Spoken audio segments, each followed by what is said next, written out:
So we're here with SilverRoxas and Cappy, and I'll let them take it away. Yo, so who likes TTYD Remake? I like TTYD Remake. At least I think we all like TTYD. So you might be wondering, why are we running Pit? Why does it say we're running Pit? That's because 80% takes 8 hours. So we're gonna run Pit instead. I'm gonna go fight the first boss of the game. You know, because you know what the first boss of the game is, right, Cappy? I do. It's Bonetail. Yeah, where's Bonetail located? At the end of the Pit of 100 Trials. Yeah, so because you're supposed to kill that boss first, right? Obviously, that's what the intended. Oh, absolutely, absolutely. Yeah. So why don't we go and get started, because we can start the time when I start the file. In 3, 2, 1, go. Now I'm going to do that, and then I'm going to put on my turbo for the next 2.5 minutes of text, because the text in this game, unfortunately, compared to the original, you can't match. So for the sanity of our hands, when you speedrun this game, we have decided as a community to allow the use of turbo. So right now we are completely hands-off, so we can kind of discuss what goes into a run. So this is complete the Pit of 100 Trials as fast as possible, which coincidentally the fastest way to beat the Pit is also pre-Hooktail Pit, which I'm sure many people have heard of as one of the most infamous challenges of this game. And it's exactly as it sounds. We need to go to the bottom of the Pit of the 100 Trials, all 100 floors, and beat Bonetail with it before we ever defeat Hooktail. You can get as close as you can to Hooktail, though. So as long as you don't beat Hooktail and complete Chapter 1, it's a valid pre-Hooktail Pit. Yeah, and I've had people say, well, why don't you beat Hooktail to get Earth Tremor? Because Earth Tremor would help a lot in the Pit. And I'd say, you're right. It is an absolute game changer how much Earth Tremor contributes to some of the difficult floors that a pre-Hooktail Pit. However, it's about 20 minutes of cutscenes if you beat Hooktail before you can get back to the Pit. So, yes, unfortunately, in that regard, getting Earth Tremor is just off the table if you want to beat this fast. It's probably just slower overall, because Earth Tremor is also very slow. Oh yeah, one of the metrics of this challenge run too, and in the speed run at the same time, is I want to beat this without using Sweet Treat ever, for example, because Sweet Treat is very slow. And the most important metric of this entire speed run is probably the Super Guard. And Super Guard is probably the most important mechanic in the game, wouldn't you say? Pretty close.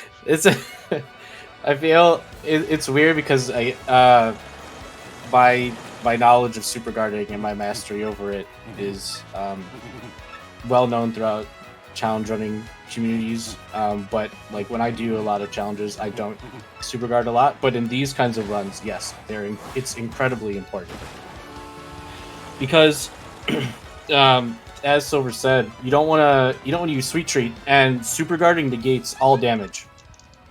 It doesn't matter what the attack is. It doesn't matter what it does, effects, whatever. If you Super Guard it, it does nothing to you. And not taking damage means not using Sweet Treat.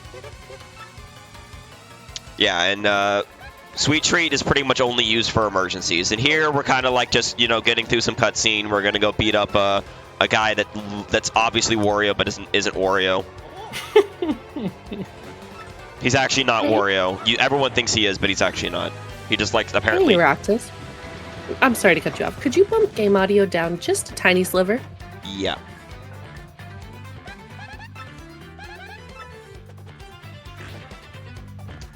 So we're going to bounce on this dude's head. And then we're going to Super Guard. And that's a Super Guard. So as you can see... Oh, go ahead. Yeah, it's a 2-frame window.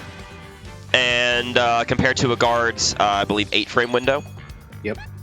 And so that's why it's this game's parry.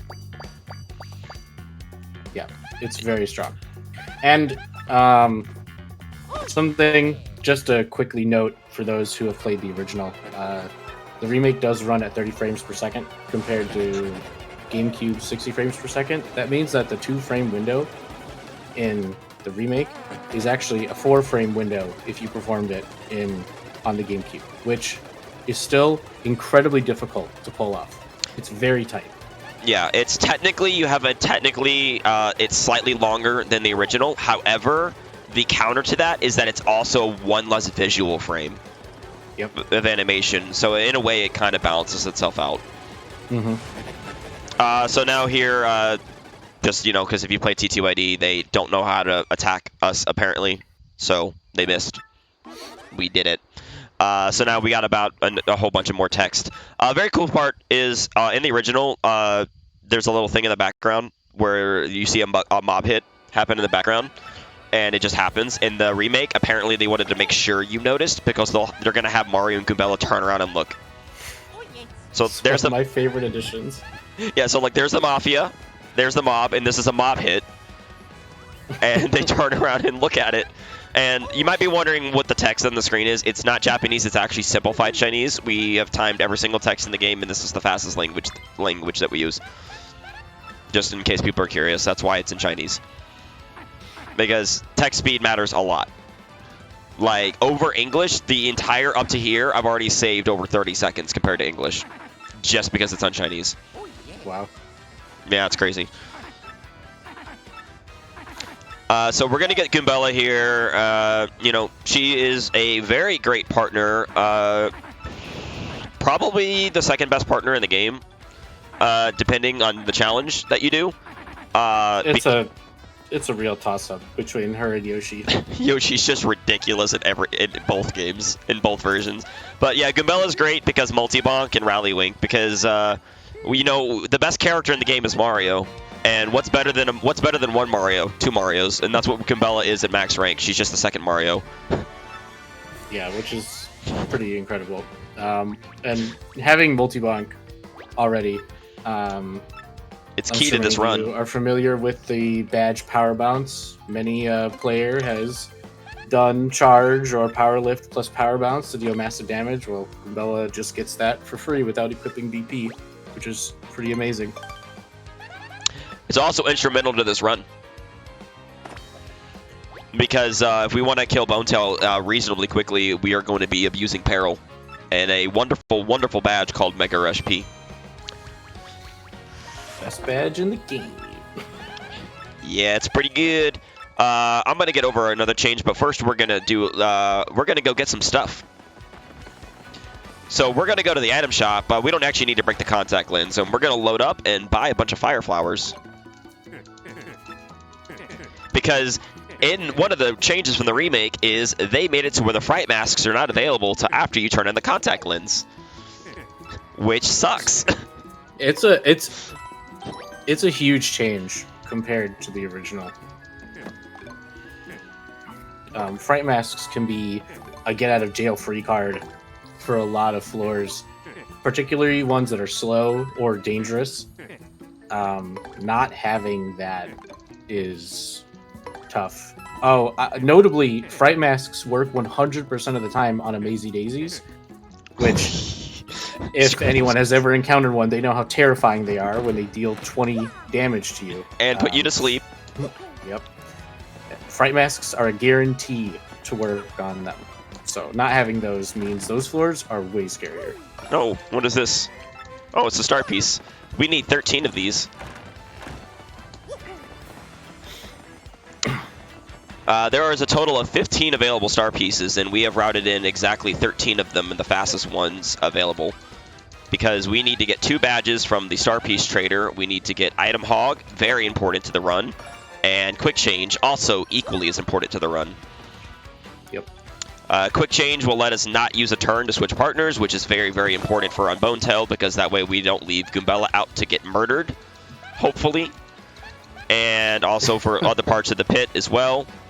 Also, remake change, step on the bug. It's optimal. Get that coin. Wow. I'm going to be honest. I've played through this game like 4 times already. I have never once jumped on the bug. This is new. This is revolutionary. Yeah, you can hammer him too. Yeah, that's what I was doing. I just hammer him. I didn't know you could jump on him. That's crazy. Yeah, so remember how important fright masks are? Well, enemies in this game have a drop table, individual to each enemy type in the game, but there's also a global drop table that all normal enemies share.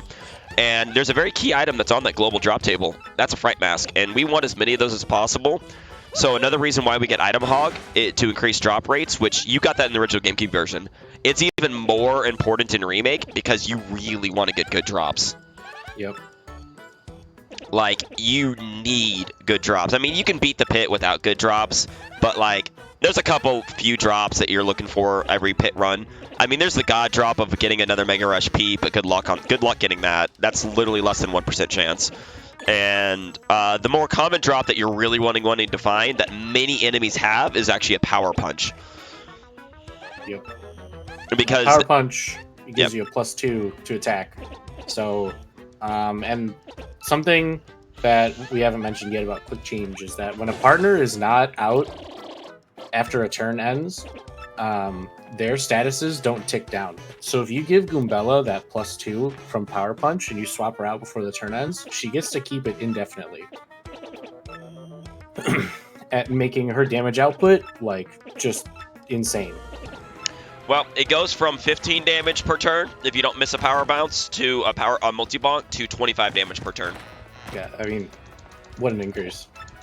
Yeah, another thing about it is multi-bonks. If you played this game, you might have played this game and realized, man, why do I suddenly suck at power bounces? You don't suck. They made the 4th bounce frame perfect. It's not you. They decided to nerf power bounces by making the 4th bounce frame perfect. I have thoughts and feelings on Power Bounce, but I'm not going to talk about them here. All right, I'm going to focus because this is actually one of the few speedrun tricks in the run. There's a forced fight coming up called the Goomba Trio, and we don't like fighting them. So I'm going to try to do a little collision messery to try to get up here. And it's unfortunately a frame perfect trick to get underneath this wall.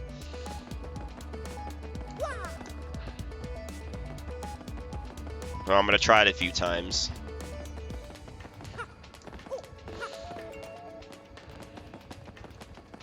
Is this the hardest trick in this run? In pit, yes. In the actual speed run, probably not. There we go. Ooh. Yep, we don't like. Sick. Yeah, we don't That like. wasn't too bad. Yeah, we don't like fighting Goomba Trio. It's slow. That saved about, even though I got it like 5th try, that still saves. I'm still going to be saving like almost a full minute of time. Oh, another thing about enemies in Remake compared to the original. That's very important to note. It's been 20 years since the original, right? The enemies in Remake did not skip leg day in the last 20 years. Seriously. They are faster. It is also not you, believe me. Enemies are both faster and have much bigger hitboxes. Yeah, it is. They've been waiting 20 years for this day. 20 years to mess up speedrunners. Oh, they have been messing up speedrunners and challenge runners alike. So yeah, we're just kind of doing basic prologue stuff. Really nothing special going on here. Nice stairs, though. Yeah, it's just, tap the thing and try to not mess up. There's actually a nice little trick that someone found for the plane mode tutorial that actually ends it near instantly, though. It's pretty neat.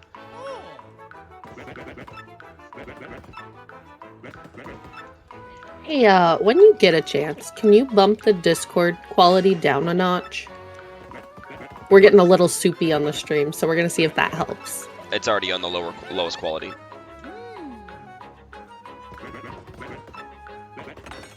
Okay.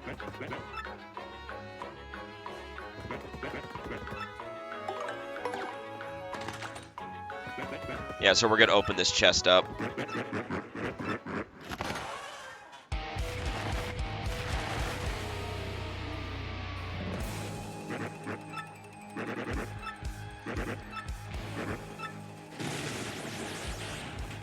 Here, I lowered it again.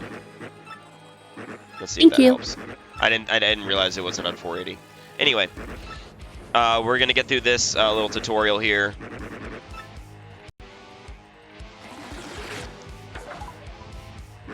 There's like a nice little trick here though, that normally he wants you to fly and like test gliding, you know?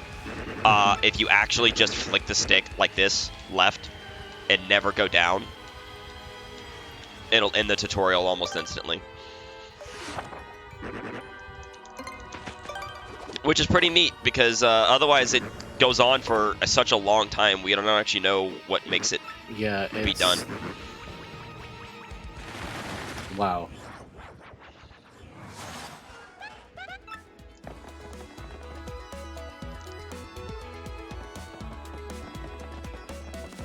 Alright, so now... trick. Yep, so now we're gonna go to the 1,000-year door.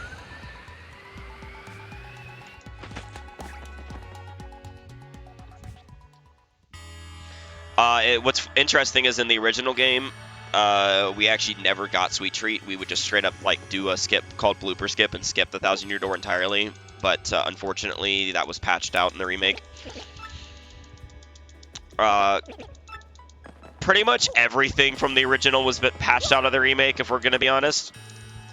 The remake devs clearly did not like GameCube speedrunners. Go figure. But don't worry, we've already broke the game in several other ways. It's just everything from the GameCube version just doesn't work anymore. Alright, so we're gonna get through another long cutscene here.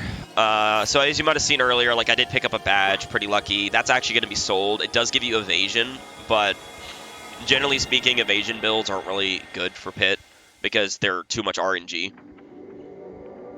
Because if you expect the game to save you with an evasion, it's probably just going to kill you instead and laugh at you and then spit in your tea. Yeah, you just... they can, like... Badges like Pretty Lucky and Close Call can come in clutch sometimes, but they're not coming in clutch enough for it to be reliable enough to actually, like, consider using when you could just super guard to avoid damage. Yeah, just press B button. B button is your friend. Oh yeah.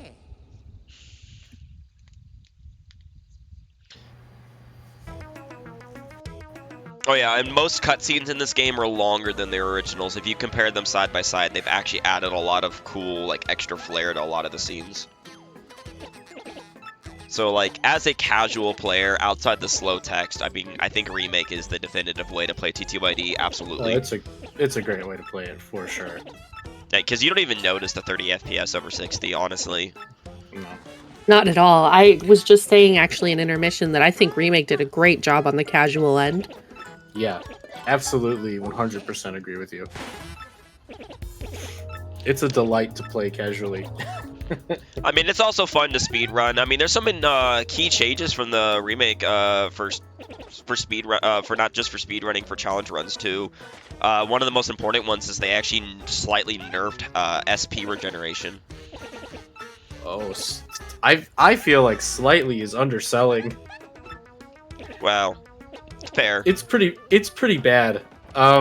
There's a lot of really cool mechanics that go into how you regenerate star power that I couldn't possibly hope to explain super well. But basically, in the remake, the amount you regenerate is like halved almost from what you would normally expect. You're right, that is true. However, one thing that was technically better is they did at least fix the audience, the dull bones audience, to not just hate you. So, because in the original, it doesn't matter if you had better SP. In the original, if you got to Bonetail or whatever, and you got a dull bones audience, that just sucked.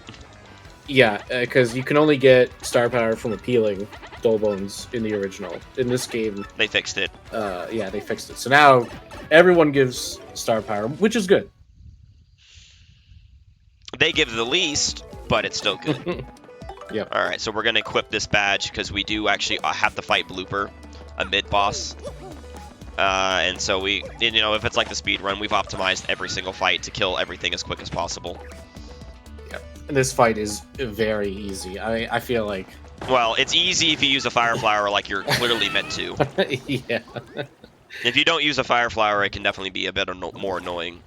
That's true.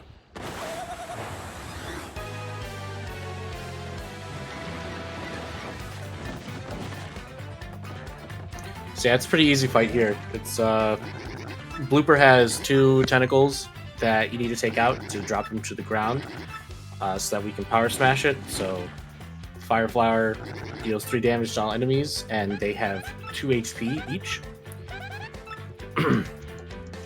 So we'll knock him down with a Fire Flower, with Goombella, Power Smash, with Mario. Bonk, and then Power Smash, yeah. Yep, and then it's just a bonk and Power Smash, and he's done. Blooper has 12 HP, so yeah. Fire Flower does 3, Power Smash does 4, which is 7, and then we do Head 2 Bonk. and 3. Yep, 2 and 3, and it's up. Well, what's funny is you can do the failed Power Smash before the full either order you wanted. In the original, you would actually do a failed first, because in the original you could get the stage to fall. But they changed that because there's a new tutorial battle, so it's actually 100% impossible for the stage to fall or do any collision at all until you get to that tutorial fight. Yep.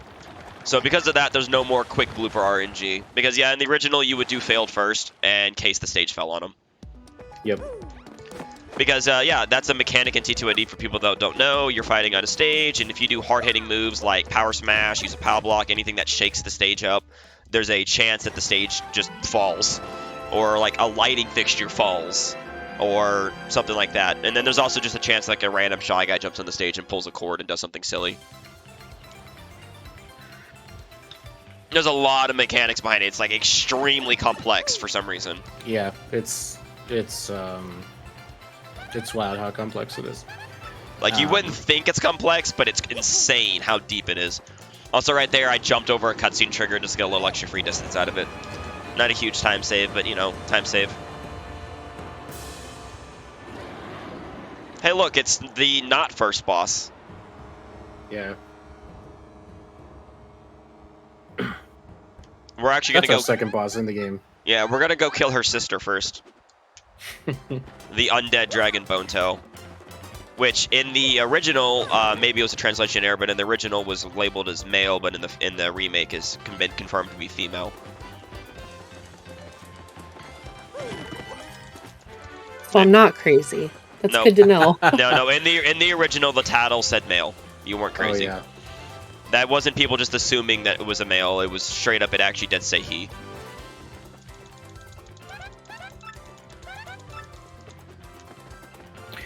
We got more cash. Picked up a little more cash. Oh yeah, close call. We saw that. Wait till you see the funny, the happy heart funny. If you don't know about it, you'll like it. Also, random thing, they brought back hammering items from PM64 back to Remake. It's a nice feature. I thought it was neat. It doesn't save a lot of time or anything, but it's cool that they brought it back. Yeah. You couldn't, yeah, go to the original if you don't believe me. You cannot hammer items. Okay, I mean, you can, but Mario won't pick them up.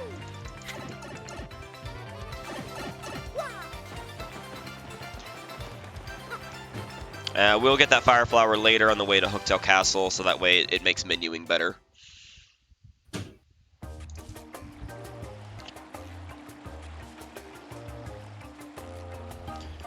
Because what we're after is every little minor time save you can get. Because even though the pit has a lot of RNG, you know, if I enter the pit faster than you, that means that's one less mover I might need to get a better time, you know? So, your pre-pit does matter a lot if you're going to run this category.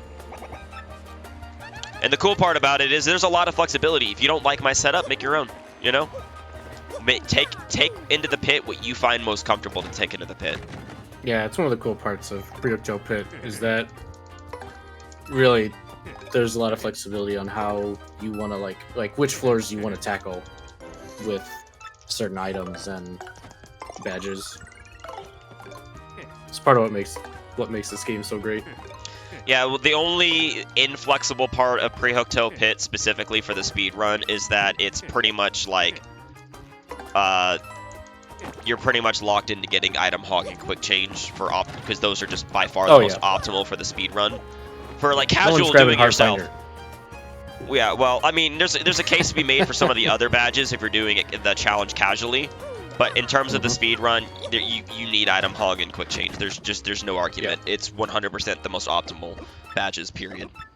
You need, because if you want to go fast, you need the drop boost from item hog,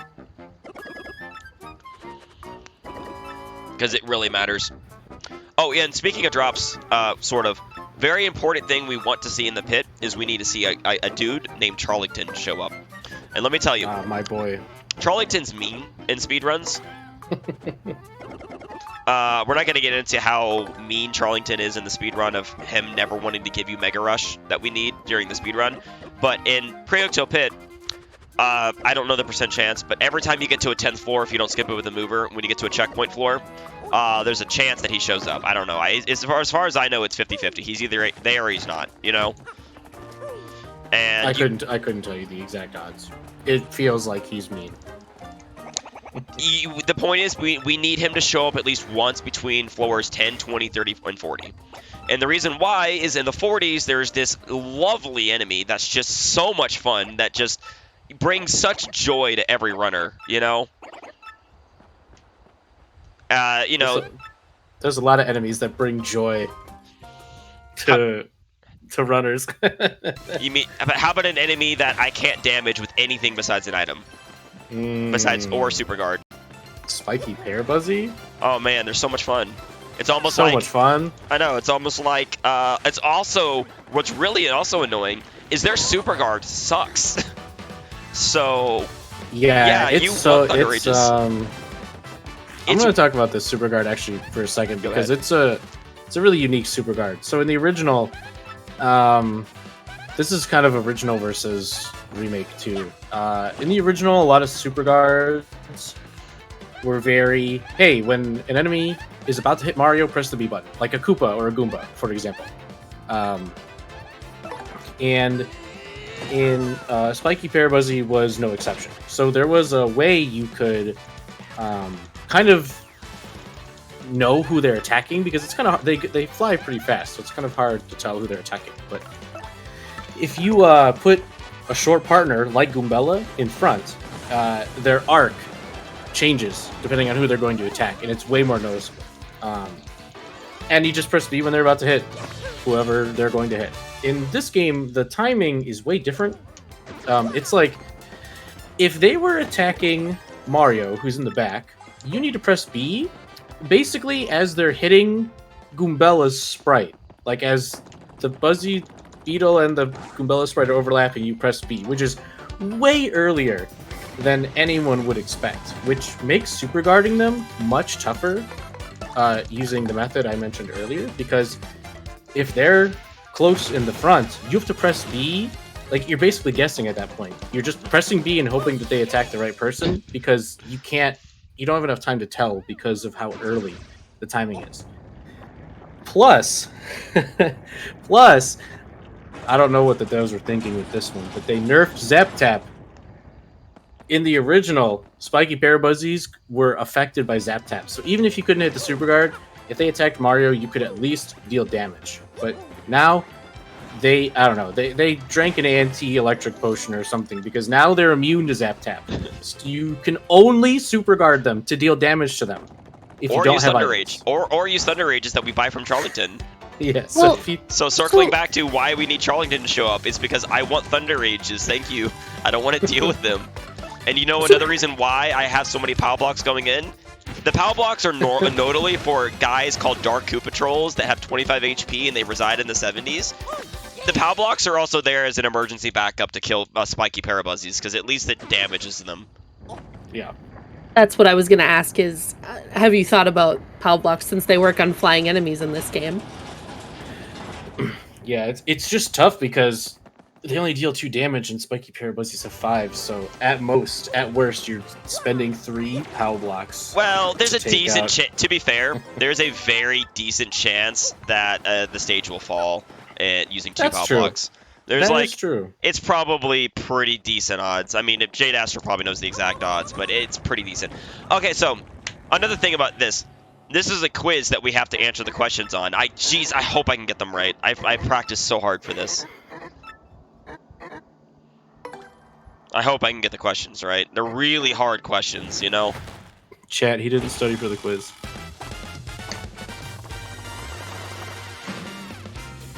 They're extraordinarily hard questions.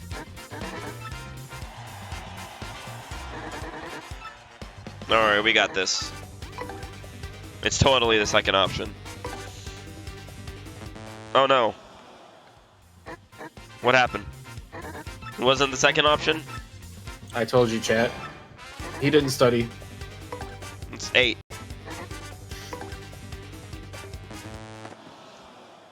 Alright, well, memes aside, in the normal speed run, you do want to pass the quiz, because if you fail the quiz, 3 questions instead of 5, you have to do a fight. Ironically, because of remake changes and stuff, if you already have a POW block, which we do because we bought some from the store, if you already have a POW block, doing the fight, failing the 3 questions instead of passing 5 is 9 seconds slower. So I'm trading 9 seconds to get 28 extra experience. That's a good trade when you want levels in the pit run. Yep.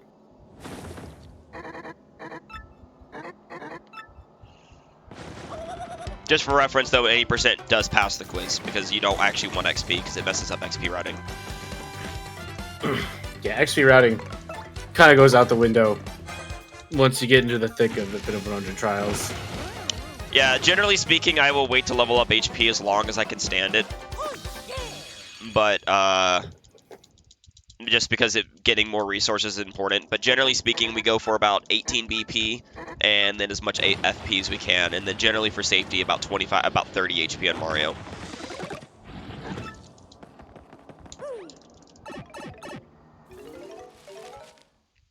So we're going to get another very important badge. But this is a badge that we don't actually sell because it does have some good use in the pit. I don't know how to hit a block. That shadow does not line up with the block. It's probably because of the water, actually.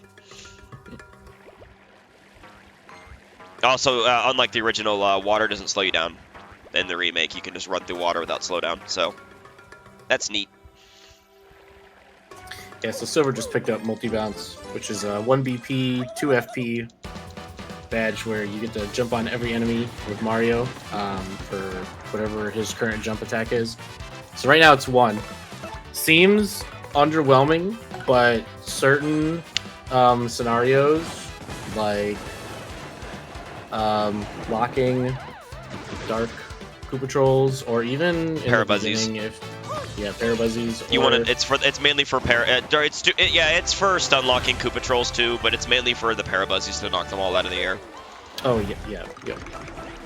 Because you want them all grounded for easier super guards because they have the same normal Parabuzzies have the same awful super guard as spiky Parabuzzies if they're in the air, which you don't want to deal with. Plus, Koops can't hit them if they're in the air, and Koops is the hero. So, Koops is the hero of the run until floor 90.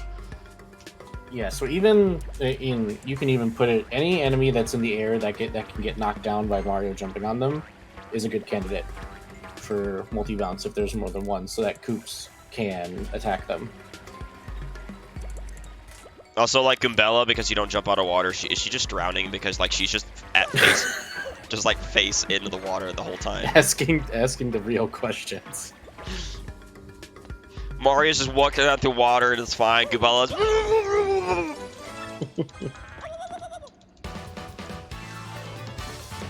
Also, one thing, yeah, we're using fire flowers here. That's because we don't have fright masks. Normally, you would fright mask fuzzies because it's faster. But that's not an option. Luckily, fire flowers work as a decent substitute. Yeah, we actually, another reason why I enter the pit with like about 5 or 6 of them is because I also use them in early floors to help clear some of the early floors quicker. And then they're okay on later floors. Their best use on later floors is if you get forced to fight Dark Lakitus and stuff, then you can use them to knock the Spinies off their head. Because there's a couple troublesome enemies in the pit, and Dark Lakitus is like 13 HP, and Lakitus have the annoying habit of after they attack, they just hold a Spiny over their head so you can't damage them because they're mean. Oh, they can be so they can be so trolly. They can make your life miserable. Just take forever. They're not exactly a difficult super guard or anything, but you can be there for an eternity if they decide to just never let you hit them. Yep. And you have to deal with infinite ads. So yeah, Gold Fuzzy here, you hit him with a power bounce. We don't do a full one because it's slower, because if I don't mess up in skill issue, then I just super guard to get the damage.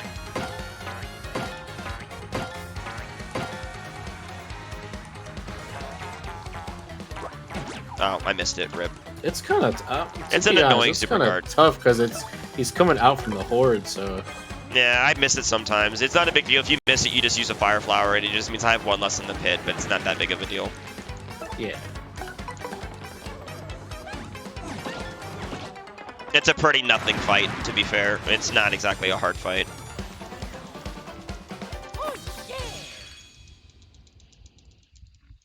Yep, these fights are more about just like optimizing how quickly you can beat them. There's no danger of actually losing because you can just guard everything and take no damage.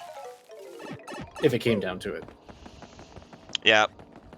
For the most part, yeah. In early pits the same way, but we still super guard just to save time.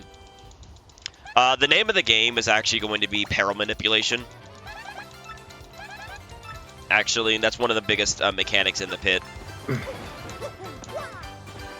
Yeah, let me take a quick second to talk about Quick Change. Quick Change is, I think, Quick Change is a fan favorite. I think a lot of people love Quick Change, and for good reason. You can just swap partners out whenever you want for free. One of the uses of that is that when you get a partner into peril, you can use the peril partner and then swap them out, and they're safe, and you don't waste a turn doing so. It also means that you can swap them back in the next turn for free, have them attack, do the same thing. So you just get to loop your peril partner safely. The reason why peril manipulation is so important is that in this game, partners level up or heal when you level up, which did not happen in the original. In the original, it was kind of a set it and forget it. You get Koops into peril, and then you just make sure you don't level up with him, and you're good to go. You have peril Koops the entire time. Yeah, only the partner that was out healed. Yep. So in this game, that's not the case. So now, it's really important to be able to get Koops into peril as quickly as possible once you level up. And so, Quick Change can help with that. Still, like, it's still useful in that regard, but it's something to keep in mind. You'll probably see Silver taking a lot of intentional damage after leveling up on certain floors just to get Koops, back into peril. Yeah, we're gonna want to have Koops in peril as quick as possible because he's the one that carries 90% of our damage. I mean, Mario Fire Drive is great, but Fire Drive is also very expensive in terms of FP cost. And for those who are wondering, who may not know what Mega Rush P is, it's a badge that activates only when you're in peril, which is 1 HP. And when you're at 1 HP, you get +5 attack power. Now, Paper Mario deals in very small numbers, so going from 2 damage to 7 damage is huge.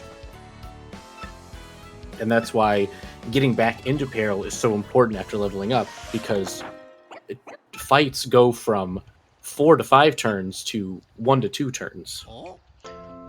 Yeah, you'd be surprised how exactly perfect Koops doing 7 damage is for most of the pit. Yep. A lot of things just die really quickly, or like perfectly with like a Fire Drive and stuff too. So coming up, I'm gonna do the funny, and it's not like really a speedrun trick, but it's a thing that you're gonna do every single time you play this game for the rest of your life, and you're welcome. Because it's funny. And that is why it's called the Happy Heart Funny. Oh yeah. No explanation, I'm just gonna do it, and you're gonna laugh. I'm ready. And I promise you, every time you do another challenge run in this game, Cappy, you're gonna do this every time because it's funny. I'm ready. So we're gonna go get Happy Heart to sell for more money, right? And there's invisible walls that stop you from going outside of the area, right? What if I just did this? There's no way. That was really cool. And it just teleports you to the left side of the screen. Forever. You know how many How times? precise is that? It's not. The invisible wall is just not high enough. Is lower than the pipe, so you can just jump over it and go out of bounds. That's so funny. Yeah, and it sets up your respawn position is always the left side of the room, no matter which side you enter. So if you go from the right to the left, then it always works. Sure. I'm gonna do that forever. Told you. I Just go anytime you're getting happy. If you're gonna get happy heart to sell for coins or to use for whatever reason, if you're going from right to left, it saves you time if you're going up there anyway. Yeah, you know, I may have been hit by that spiky Gooba more Then you'd like on to more than admit. one occasion. Yeah. Well, that spiky Goomba, if you actually stand, you want to know how big enemy hitboxes are in this game? Yeah. You can stand in that pipe to Happy Heart, and the Goomba can hit you. Oh wait, that's actually insane.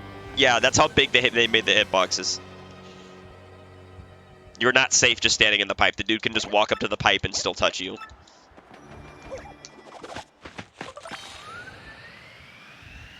Also, specifically, you want to end before the door, because in this game, you can't open doors until your partner's fully out. So, you know, Alright, here we are, Hooktail Castle. yeah, and here is the badge of badges for normal speed runs and challenge runs.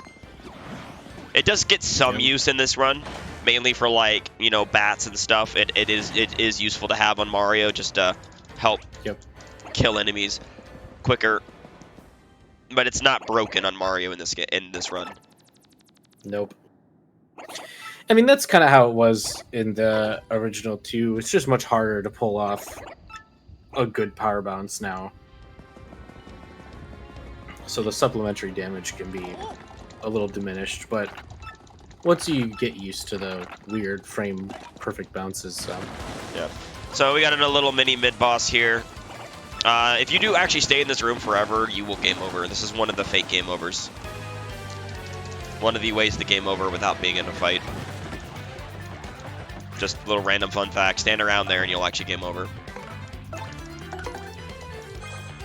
But yeah. So this fight is quick and easy. Fireflower, power smash, done and done. No, we don't waste a power block here. No, No. power smash? No. Oh, I'm sorry. You thought I said power. You can power block, but it would be a waste No, of no, a I power said block. I said power smash. Yeah, no, I someone in think chat I got said. it. Oh, I was like, wait a minute. Did I say so power this block room, accidentally? this room has specific movement in order to get the shine sprite without getting hit. So you got to go straight up, hit the block at the very edge, and then go straight down. Dude, I really can't understate how difficult it is to do that because I have never been able to. That dude is on demon time. I missed that jump. It's a little annoying. Because they got rid of... They used to be able to jump on that lock, but they made it to where locks don't have collision anymore because they hate us. So we're just picking up some extra star pieces because we need them. And now we're going to do one of the only tricks that the devs decided to not patch, sort of, called flip skip. I love that this is still in. Well, they sort of patched it, you know, because Yeah, you used to they be able did. to jump directly to the key. Yep. There's an Yep. invisible wall there. If you try to jump directly to the key, it won't work. Oh, I just thought the platform was smaller. Nope. It's actually the same. There's just an invisible wall. They hate you. Nice flip skip. Very well done. Actually, it's a I lot struggle. easier. It's actually a lot easier in Remake compared to GameCube. I struggle with it sometimes, I'm not gonna lie. Well, it's a speedrun thing, so it's just second nature to me. But yeah, for people that don't speedrun. Here's another lure that I found for getting rid of this guy if you want to hit this without having to fight this guy. If you go down to here like this. Wow. Yep. Bro is making it look easy. Well, when you're doing normal speed runs, including pit runs, when every single encounter loses you about 20 to 25 seconds, you find ways to lure every enemy in the game. Yeah.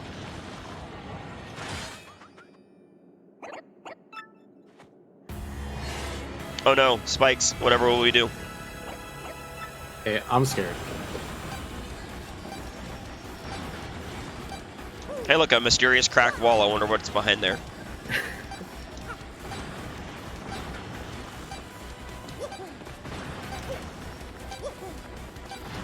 Randomly in Remake, there used to be a text box in GameCube where Coop says that was close. They got rid of it. Why? Who knows? And jumping those corners is faster. Yep. And yeah, it's Mario looking up is actually one of the coolest new animations. I have to say though, I have to be honest, the coolest new animation that Remake added is the Bowser point animation, without a doubt. I do love that. Bowser pointing at you is the best in this game. But Mario doing the Charlie Brown is also pretty Yeah, that's fire. probably like top 3. There's like I still think the Bowser point's like the best, but like Mario looking up is just is also peak.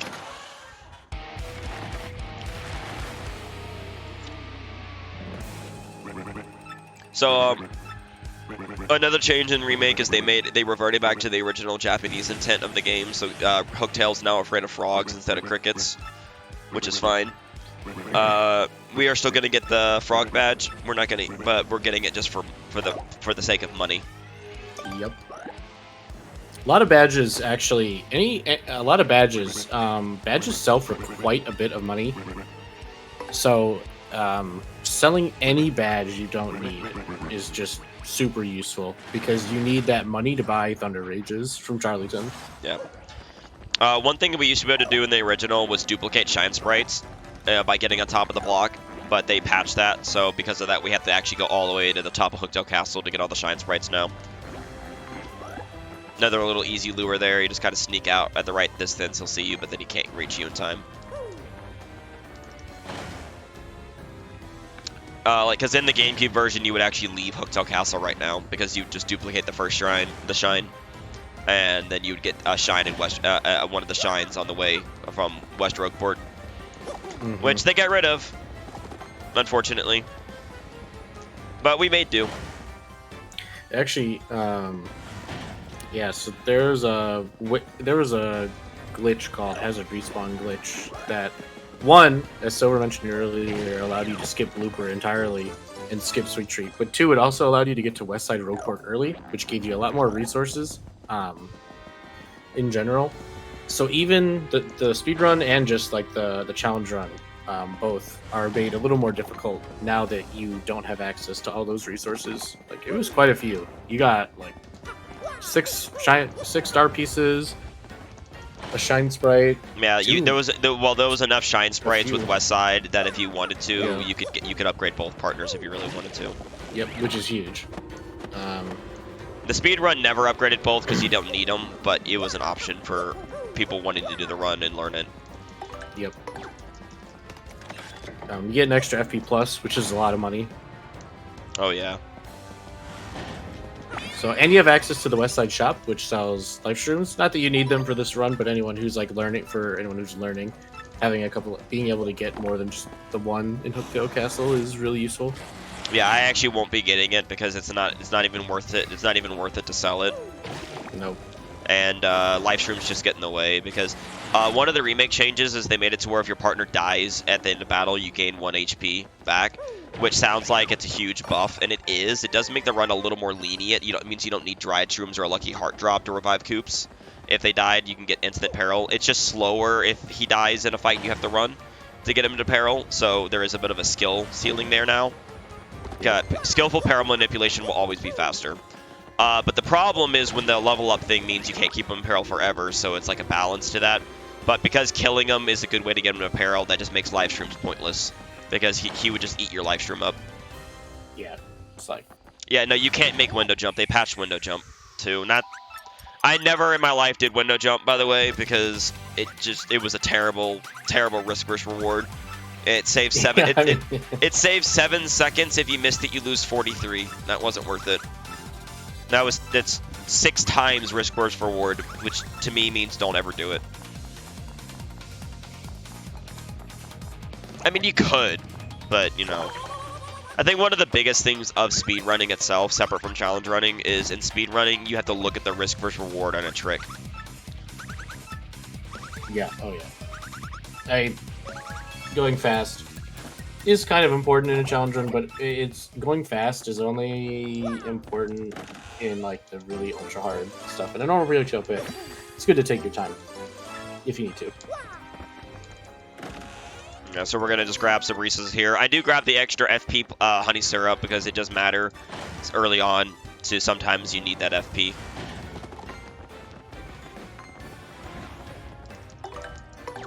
We're just gonna thread around these enemies to not get hit. No encounters. Excuse me. Same deal here. Just run around these enemies. No encounters. Koopa can't hit you. This guy right here, you can actually lure if you go all the way around like this. He actually won't ever see you. This one I actually know. Very important. Got to make sure I don't forget that star piece. I forget it all the time, but I'm not forgetting it today.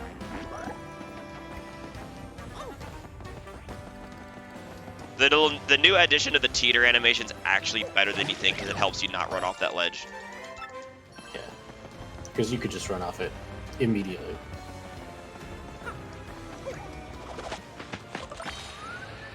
And then we're almost to the top. One of the coolest additions to Remake that I can show right here is they got rid of invisible walls actually on top of a lot of collision, which is cool for novelty things. So like I'm gonna get this shine sprite and I want to leave, right? So if I want to leave the castle, you think I'd have to like go all the way down the stairs, right? No. What if I just did this? Yeah, they got rid of invisible walls on over railings, so you can actually jump over things now, which is pretty fun. Yeah, it looks really cool. Also, a very minor thing, because they got rid of a lot of the movement tech this game had, which is, you know, fine. Skill ceiling's a little lower, you know. They got rid of the speed swaps, which is like pressing up and then doing frame perfect jumps, you know, to keep the vertical speed, because Mario moving up is actually slightly faster than moving sideways in the original. Fuck. I mean, sorry. I should have went up. So I did get into one fight, so you can see what happens. If you get into a fight, you just have to run, and you just lose time. Luckily, you don't lose coins. Yeah, they did get rid of not losing coins, so that's a good thing. But yeah, we're now we got what we need to reach the pit. Plus, we got our shine sprite, so now we're gonna head back. We're gonna grab this badge right here for money. I was gonna ask, are you gonna grab the money maker? Yep, cool, 100 coins. And now we're gonna head back to Petalburg with our paper mode in order to pick up our prize. Yeah, the balance to running away is free, but every consecutive battle you run from actually gets harder and harder to run from until you actually win a battle. And you'll notice, like, if I jump into collision and stuff, it's because collision, like, at the edge of the collision, actually gives you a teeny tiny bit of speed. Nothing significant, but, you know, it's something.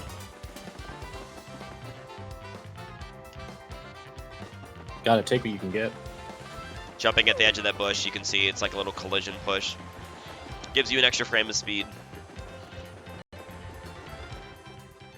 Mainly because they really didn't want us clipping into things. Joke's on them, we found a lot of things that we can clip into. None of them are helpful, but still funny. But in order to like try to patch clipping in this game, they made it to where objects will forcibly push Mario out with a lot of speed. So like if you jump on the center of an object at the right thing, it'll shove you out at the other end. So, little minor time saves. All right, It is. and that's our money. That's our big boy badge. Now we get to head back to Rogueport.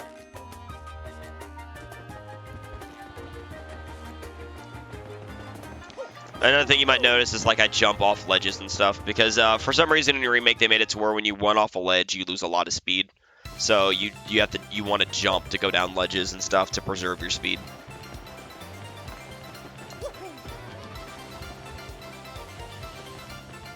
You know, just minor things like that, because every little bit of speed adds up. Get that bonus coin.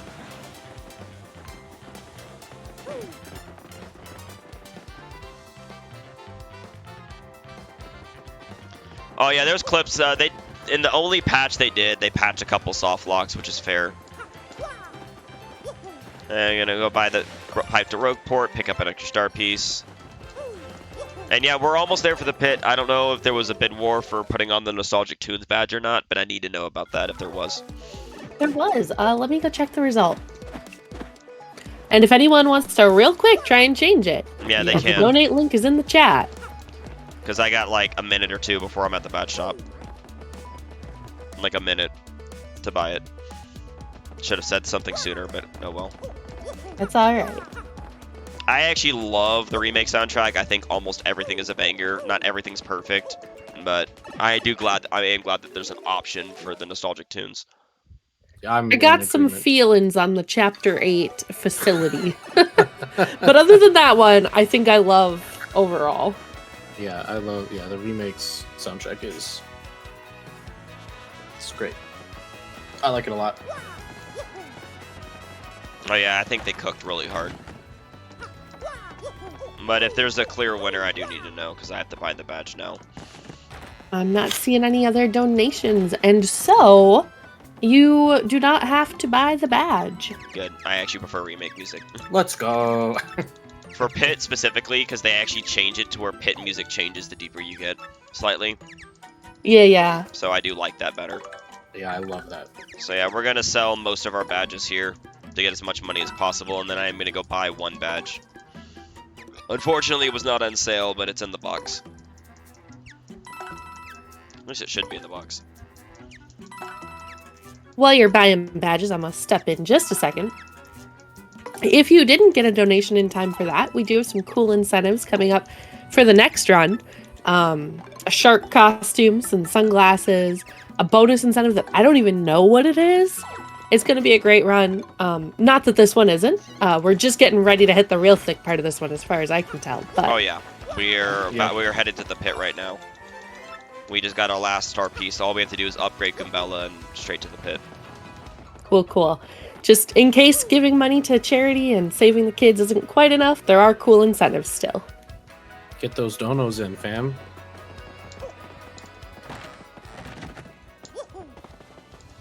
Another reason why I don't upgrade Gumbella right away is because super minor optimization. If I have by upgrading Gumbella here, it's gonna give me a free partner swap. So boom, free time save. Yeah, unfortunately, Pit takes about an hour of setup.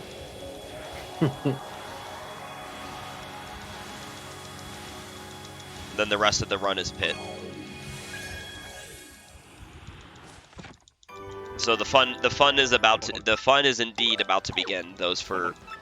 And I have now met the Star Wars prequel meme quota. Just gotta get our badges from Dazzle and we're good to go.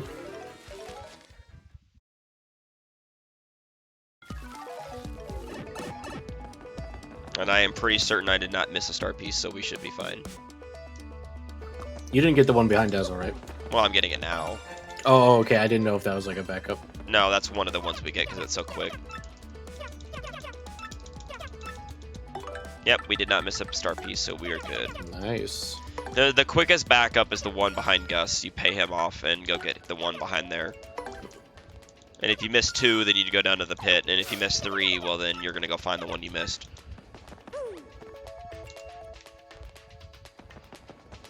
Oh, and then we go in and put on Item Hog and Quick Change and Item Hog, not Quick Change, Item Hog, Multi Bounce, and Mega Rush P. Yep. The only badge that we buy is Last Stand P because it just adds a little bit of safety to Bonetail. You don't actually use it before Bonetail ever because it'll mess up your para manipulations if you do. Yeah, if you're not used to using Last Stand to like manip into peril, it's not worth putting it on.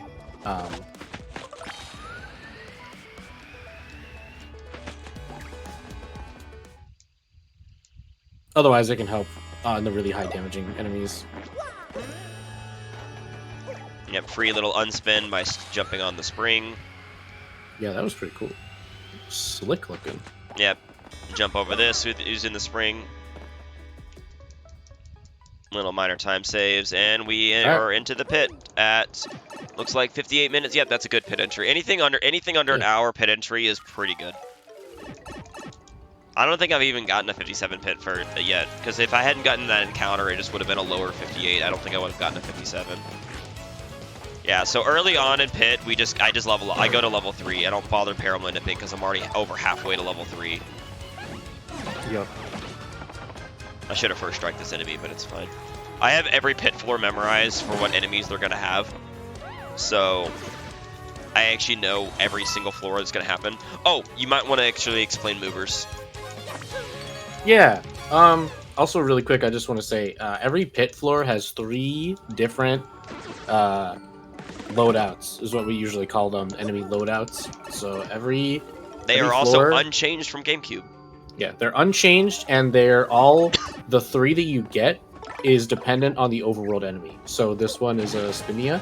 This Spinia has 3 Spinia loadouts that could happen on a floor where the Spinia is in the overworld. So knowing what each one does is really good, because no 2 pit runs are actually the same because of that.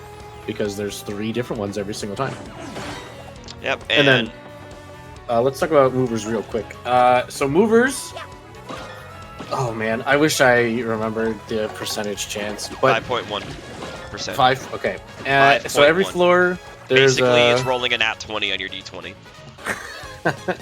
So yeah, every floor there's a chance that a mover can appear, except for 96 to 100. Yeah, 96 to 100.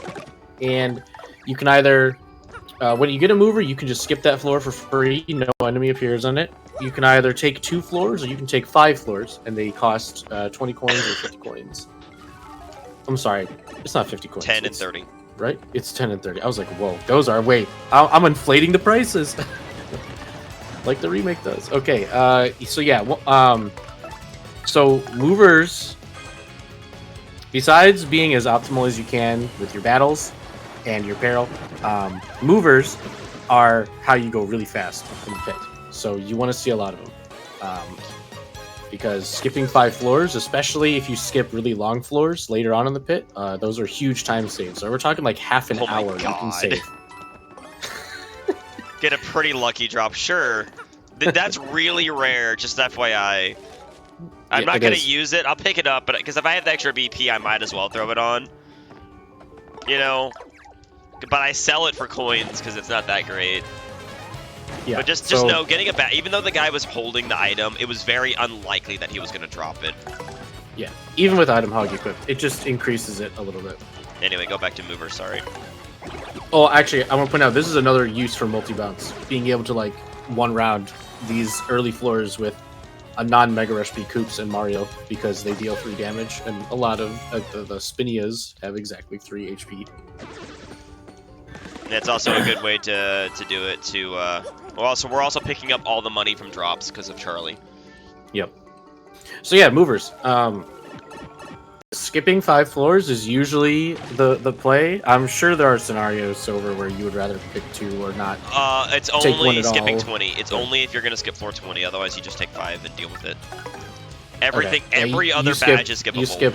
You skip double dip too. You don't want to, but if you do, you do. In that 9 mover run, I skipped the floor 60 and 70, and I didn't have double dip. Oh man, I was gonna say it's risky as that's really risky. Yeah, but I've basically, if you get a mover, as long as you don't skip fire drive, you take it. Yeah, you cannot skip fire drive. Yeah, which is on floor 20. Fire drive is part of your bread and butter. Yeah, so if you get a mover on floor 16, 17, 18, or 19, the game mega trolled you. Especially 19. At least on 16 to 18, you can take 2 floors and get a minor time save. You get a mover on floor 19, the game just spit in your coffee. I did not mean to pick that up. That's a terrible item. That's gonna be hoarding my inventory now. Oof. It's okay later on, but actually, that item is amazing for challenge runners, but yeah, very slow. All right, so now, oh good. Now we beat the turtle up.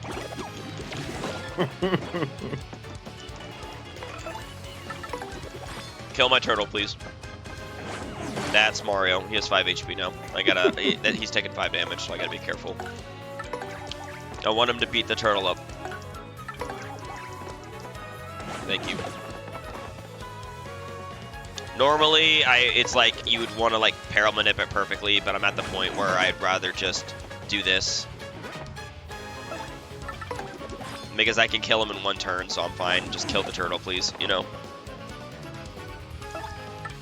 Normally, deeper in the pit, you want to specifically manip him to exactly 1 HP and not kill him, because it's slower to kill him usually. Because then you'd have to fight the rest of the fight without him, you know? Yep. Okay, well, he's going to get to exactly 1 now if the Goomba attacks him, because he keeps attacking me. There, so now he's at 1. Cool. So that doesn't really lose time, but the guy's 1 HP, so he dies. Also, knowing enemy HP values is very important, because if you don't have to do an action command, it's faster to fail. Yep. And then the main thing to look out for is I'm going to be first striking with coops and stuff and trying to stay away from enemies, because I don't want an heart to spawn on me out of the battle, because if it heals coops, it ruins my peril setup. I think first striking with coops also is actually really good, because there's an animation that plays when you just walk into an enemy that gets completely skipped if you first strike. Yeah, because they have to get angry face at you. It's very cute and charming for a casual, but for speedrun it's slow. First striking is better. And if you can't first strike with coops, then first striking with a hammer or Mario's jump is also valid. Yep. As long as you get the first strike to skip that beginning animation. Yeah, so see, that's just a single coin, and to switch to Goombella to avoid getting the heart and coops just to get 1 coin is not worth it. No movers yet, but I also don't really care. Movers on the 10s don't really matter. Movers in the first few floors really don't matter that much, because, you know, there's no danger. Yeah, I'd prefer doing this, because you at least have a lot of time to just, like, barrel rush through those floors. We should have put a Luigi counter. I should have put a Luigi counter up. We can do that now. It's like the second Luigi. Let's just say that's 2.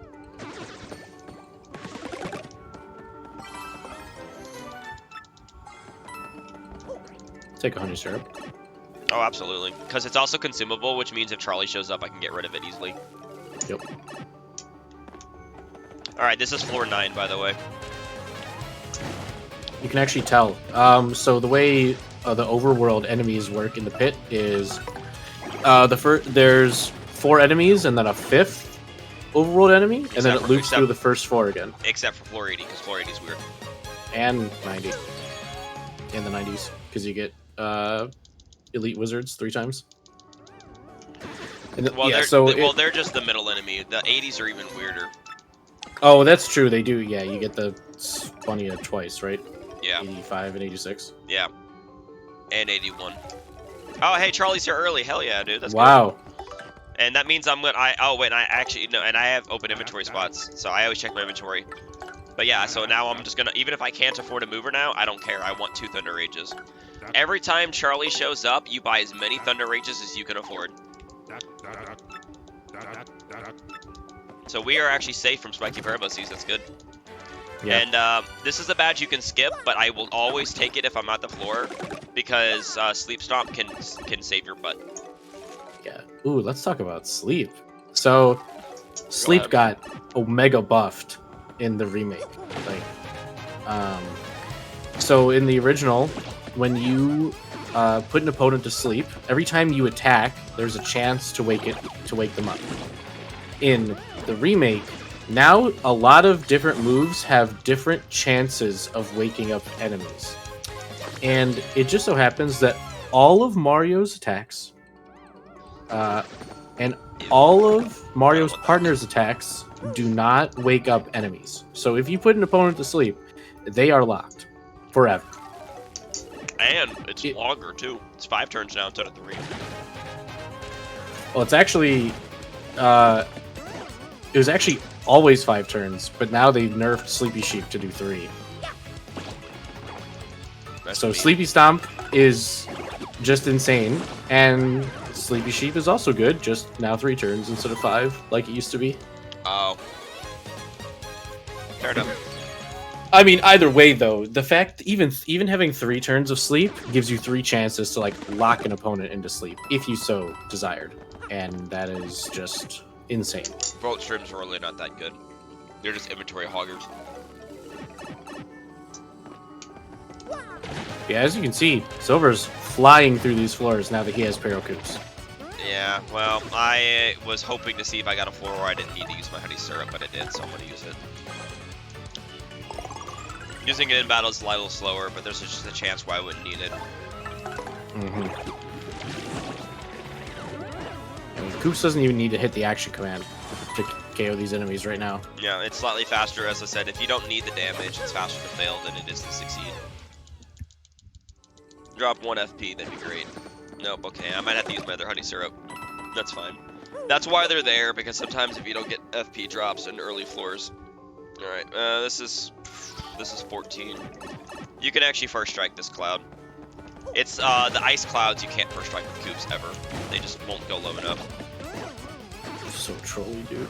Oh wow, they lowered. Oh my god. Well, I'm just gonna take the Thunderbolt because whatever, it's 5 damage. I'll live. I'll just switch out. I'll just switch to Gumbello so that way Coops doesn't die. Even if it hits Mario, I'm not really in any danger. Yeah. And I'd rather him use the Thunderbolt than charge and make me waste an entire turn. Because clouds will charge on you almost every time just to spite you. I don't mind if he drops the Thunderbolt, but it's not really that good because it's also only single target. But it's actually not bad to have if you get. I mean, Okay, I was gonna say would be good.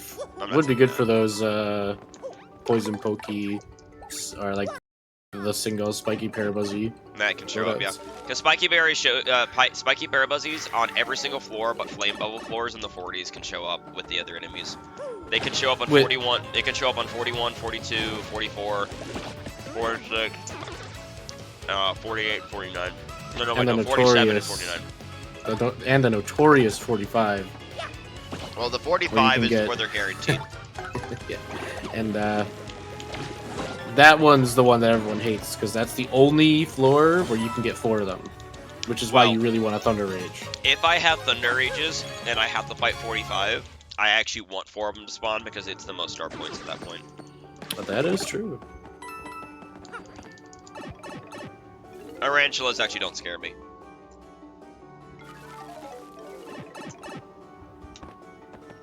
Especially if you have HP. Even without, yeah, they're not that hard of super guard to be fair. Yeah, see, I'm getting, okay, so I'm gonna level up here. Yeah, my goal is to get to like 20 FP before I start taking more VP, because I don't actually need VP for a while. Coops can handle it. I just need the FP in order to use his moves.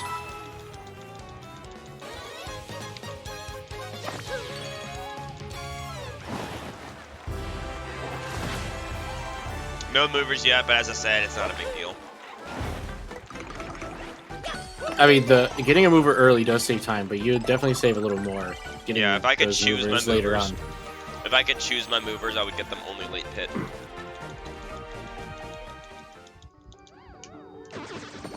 I don't like dried shrooms. I mean, they're okay later in the pit just to heal, but early on it's just a waste of time to have to eat them to get my beer inventory. Alright, so rocks actually are not a bad floor to get Peril off of. It's a little slow, but it's stable. Yeah. Actually, this is my favorite one. Getting 2 of them is really nice. Yeah. Also, the Goomba's just gonna heal himself because I want to knock him to the ground because I don't want I don't like the flying animation. He's just gonna heal himself, but that's fine.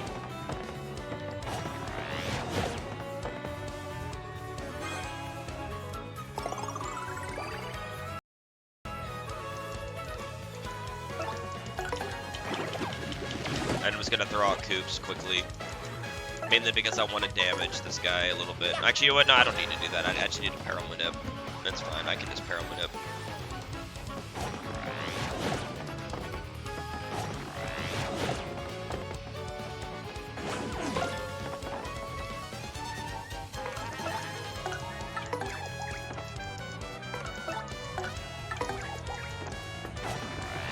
If you're wondering why Silver's swapping partners, it's because that's like the fastest faster. action you can do.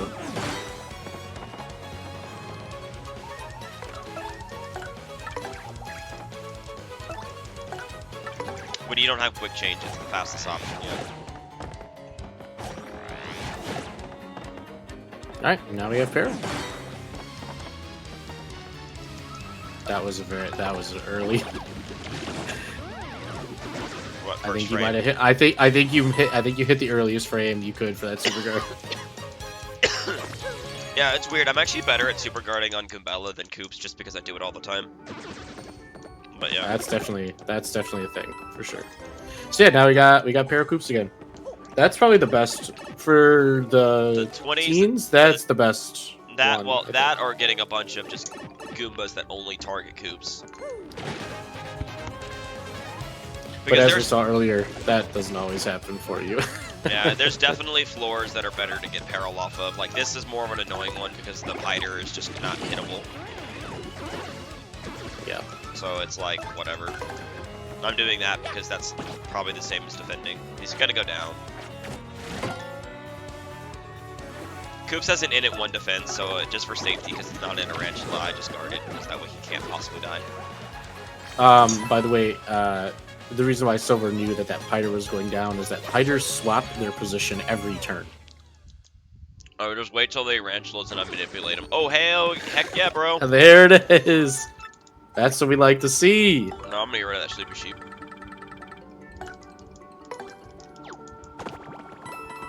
But yeah, that Fright Mask is one of the best drops in the game, just because it's just infinitely useful.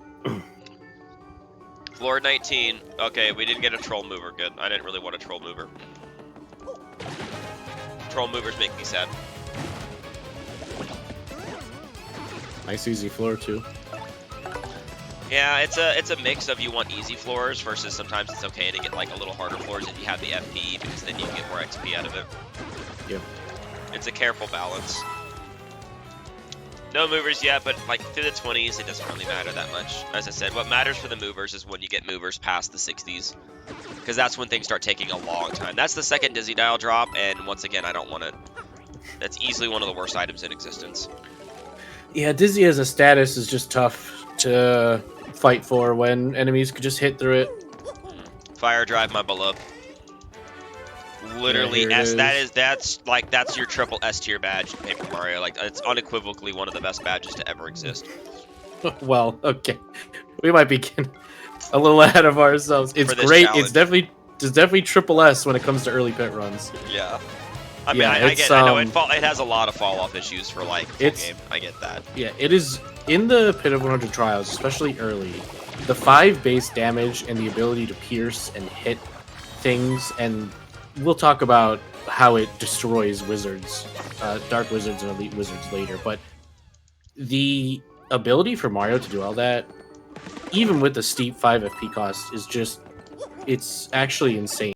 Just how much it helps. Yeah, we will be putting it on a lot later, but it is very useful. Yeah. I mean, later on, once you start hitting enemies that Koops can't win at KO, Fire Drive helps immensely.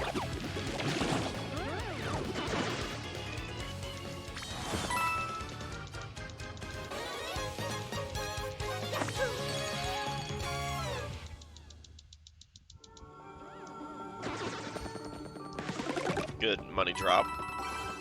Yeah, bandits are amazing for that. Oh yeah, There's we a want as lot of much money. money as we want as much money as possible because if Charlie shows up again, I'm buying more Thunder Rages. Okay, Lakitus are annoying, but I will take the free. I get a free kill on the first one when he If decides he to get doesn't hit. troll. Oh, this is bad. I'm not gonna waste the Fright Mask here, but it's I mean, at least you could. I mean, at least if you really wanted to, you could double Fire Flower. No, I'm gonna try to kill them without using a Fire Flower and see if they let me. That's what I usually do. Yeah. I will use a Fire nice. Flower in the interest of time if they make me. Oh, yeah, if they could be nice. Nope, they decided to be mean. By the way, super guarding Lakitus and Dark Lakitus is actually super important. Because when you guard the spiny eggs that they throw, if you guard it, they can bounce back onto the field as an enemy. Whereas super guarding, that'll never happen. Alright, don't hold one over your head, please. Okay, good. Nice. Okay, I'm gonna kill this guy, and then Koops can kill that one.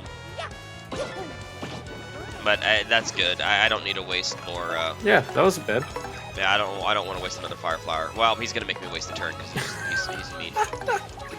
It does absolutely nothing. They don't even attack out of that. They just do that and make you. They just waste your time. It's like the definition of troll. They're just like, I'm gonna waste your time. I'm gonna do absolutely nothing productive. Enemies are just so good at doing that. Especially Lakitus. I mean, it's a 90% chance to scare away like these Lakitus versus 70% on Dark Lakitus, but with only one Fright Mask, I don't want to use my only Fright Mask on normal Lakitus. You want to save that for a bigger, way bigger floor. Not enemies that you can KO. Pretty... relatively easy, you know. Yeah, a good amount of money at least. I mean, it was a 4-enemy fight, though, that's fair. Alright, bomb floor. Not a terrible floor to level up on. Yeah, actually. I actually love this floor.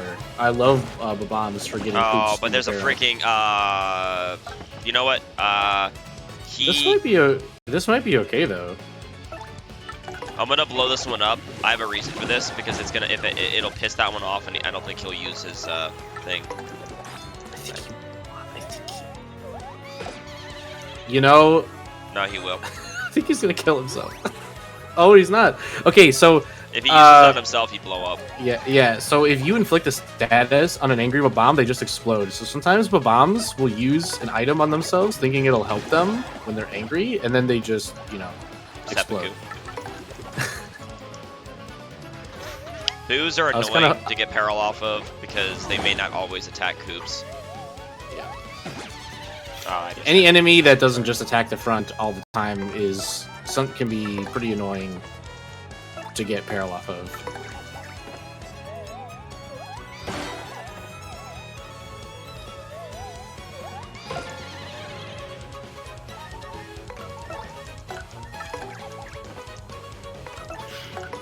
I need to start killing these because I mean Yep. they're. All right, not bad. Oh wait, I forgot to switch to coops. That was dumb. Whatever. He's one hit away. It's fine. That's on me. I think it's fine though, because now you don't have to worry about two of them. Yeah, just do your job. Thank you. There you go, Boo. Be a good boy and lower for me. No, Look you at won't. that guy. Look at that guy cooperating somewhat. He has 4 HP right now, so Kumbala can kill him.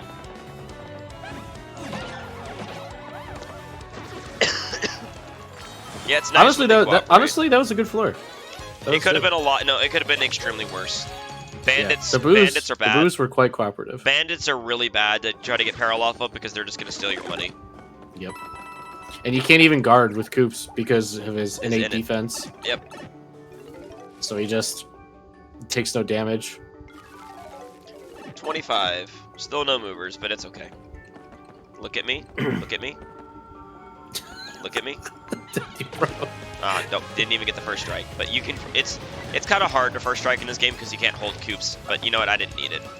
I got a layout where I didn't need the first strike anyway. And now everyone gets to see the little like animation. Like the stage has to prop up, the enemies have to come in, Yeah. and then you get to start moving. That Boo was studying the wall. There was something about that wall, man. Okay, I didn't get Nope, healed. Oh, nice, that was too yeah. close. That's enough money that it's worth switching to Kumbala for to get the money.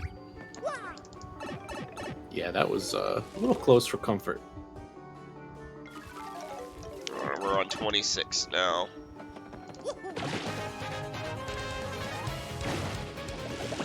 Another good floor for XP. Easy. They all die instantly. Yep, easy for it. You can drop that HP drain if you want. I won't complain. I'm One of doing the alright, biggest Jay. One of the biggest changes to Remake 2 is in GameCube, it only cares if the front enemy is holding an item. In this one, it actually checks for all of them. Yes, which does make Item Hog better as well.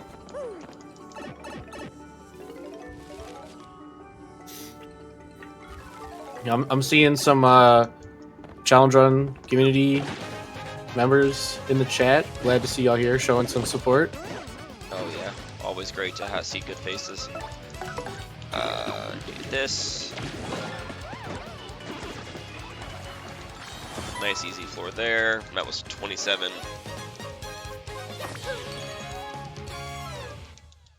Sometimes I really like getting those easy floors in a row because you get like just those few extra floors with Peril, you know.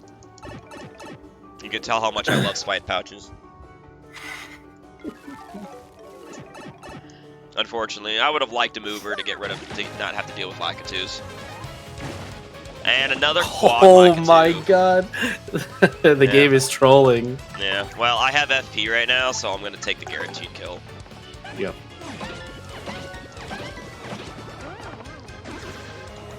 And if at least one of them opens up, then I'll do that and try to save the Fire Flower.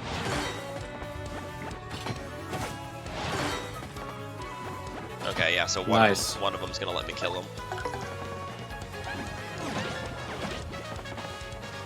And then maybe the next one, on the next turn, he'll throw it at me or spawn it, and then he'll let me kill him. Ah, nope, he's being mean. Oh my god. Yep, okay, well, this is where I've got a POW block drop, so I'll just use a POW block. Not ideal, but it's... I don't want to be here all day.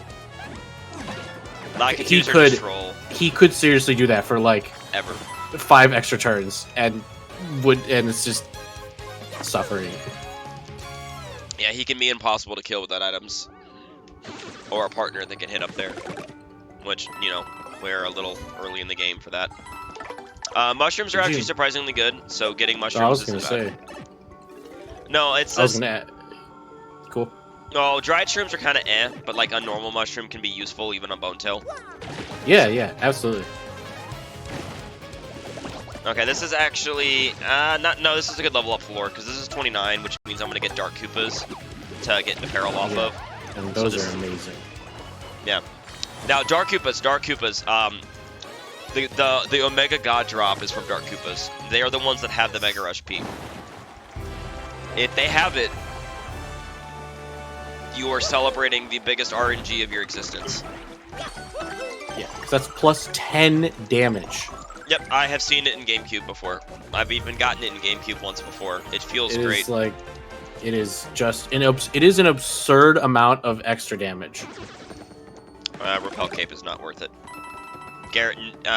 Maybe getting evasion versus guaranteed. Like, Boo Sheets are okay, but Repel Capes just aren't worth your time. Boo Sheets were definitely better in the GameCube version because of a bug that was patched out. Where some moves you'd press B once on the front. Oh, yeah, DAC. Oh, hey, first mover. Hey. So sometimes you'd press B on the front person and they would super guard, and then the second person would just super guard automatically.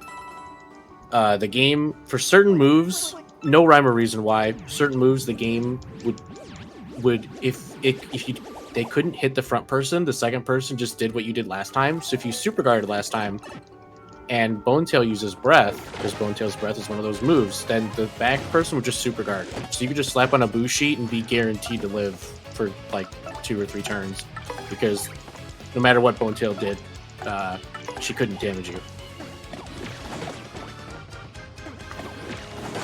And now we get to see probably one of my favorite enemies to get Koops into Peril with.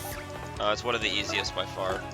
It's just so nice. Unfortunately, he's not holding a Mega Rush P, so it's like literally a 1% chance he'd drop it right now. Look at how easy that was to get Koops into Peril. Like, it's already time.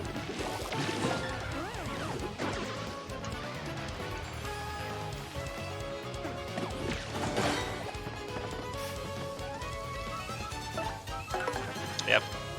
Any enemy that does like 4 or 5 damage is just the best for getting Koops into Peril, because either you don't guard or you guard it, and boom, 3 damage 3 times is 9. Yep. Oh no, I didn't get the like 0.1% chance. Oh heavens, the run's over. Just kidding.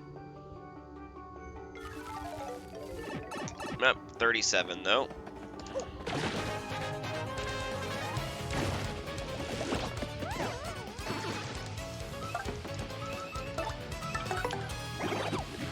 You're probably not going to level up before 40s. Probably not. Right? Unless... No, I don't even think if you got, like, crazy loads. I don't think you're leveling up. No, I'll probably level up on either the Dark Paratroopers or the, oh, there's a heart hiding in that. Gotta be Sneaky. careful. Well, you gotta be careful, because you don't want to ruin your peril, because you grabbed a heart. It's Yep. very sad. One mistake in this run can just be so time cost, like so damaging to your time. Yeah, it's like a small mistake won't, like, you know, get you a game over, but it will be a significant time loss. And this is why multi-bounce exists. You don't want these guys flying. Now they can only attack the front, no threat to Coops. Easy to super guard.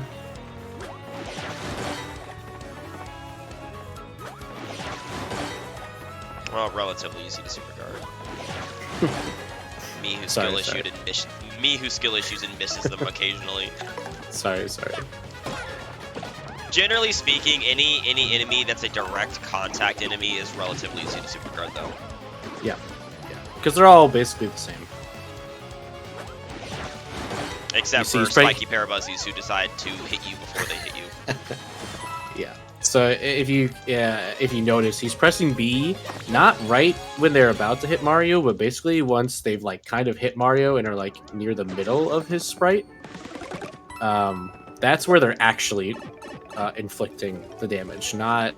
Oh yeah, right when they Mario's hit hitbox is like a tiny little pixel point at the center of his body. Yep.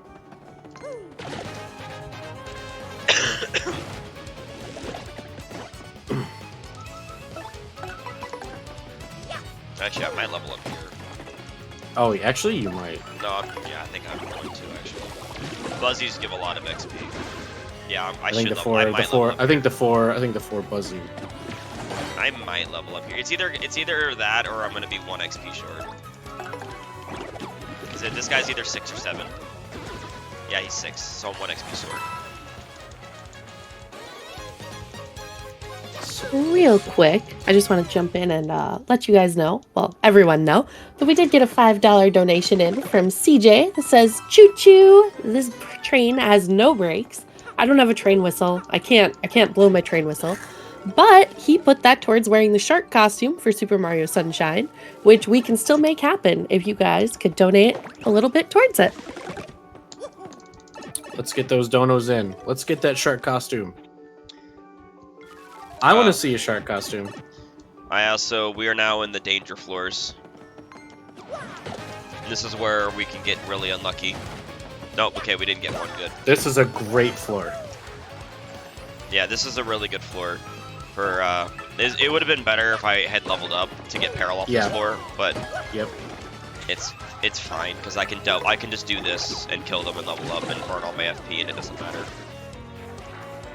But the thing about it is there was a 33% chance that this encounter was a spiky parabuzzy, had a spiky parabuzzy in it,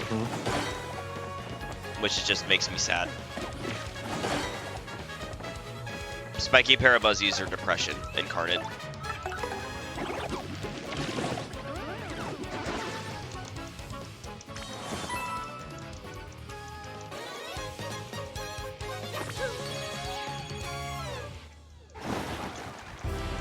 So we're gonna take more BP, and we can go on, and we'll be able to put on quick change now.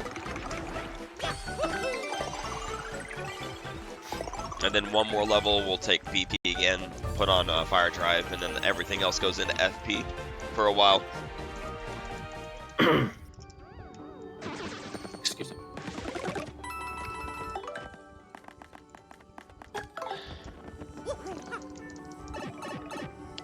Although this next floor being bombs is very bad for leveling up.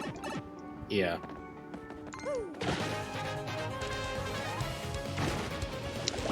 Yep, there's one. Yep, there's the bastard. It's pretty nasty floor.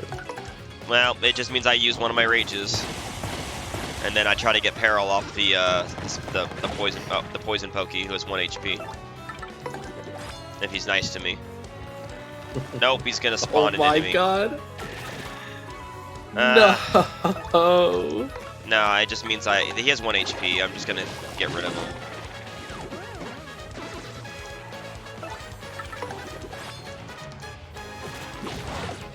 That's what we want. That's what we want to see.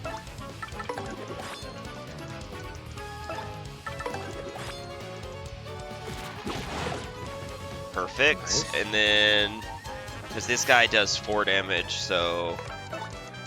Alright, he's done 2, so I'm going to do 2.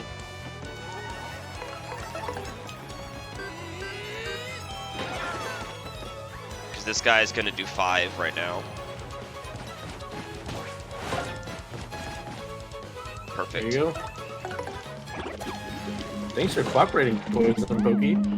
Yeah, a lot of people don't know that when a Pokey heads by itself, it does another attack that's 1 stronger than all its other attacks.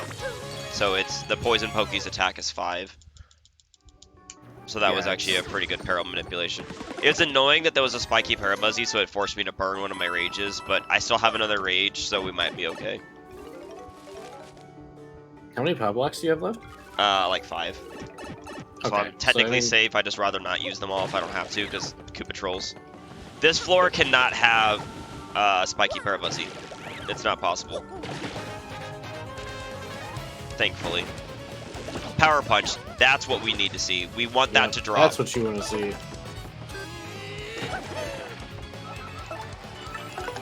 And now they're all gone. Yeah, so that's what we're after, is we want that Power Punch to drop. That would make Bone Tail significantly easier. Please drop. Ah, rip. Oof. It's not guaranteed, and there's gonna be more opportunities. Like, all the Chomps have Power Punch on their table. Dark Boos have it. Like, there's a lot of enemies that have it.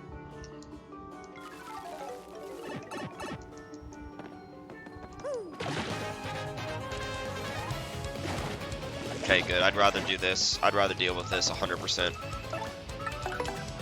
Oh, yeah.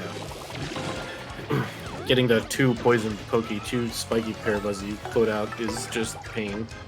Well, it just means bye-bye Thunder Rage.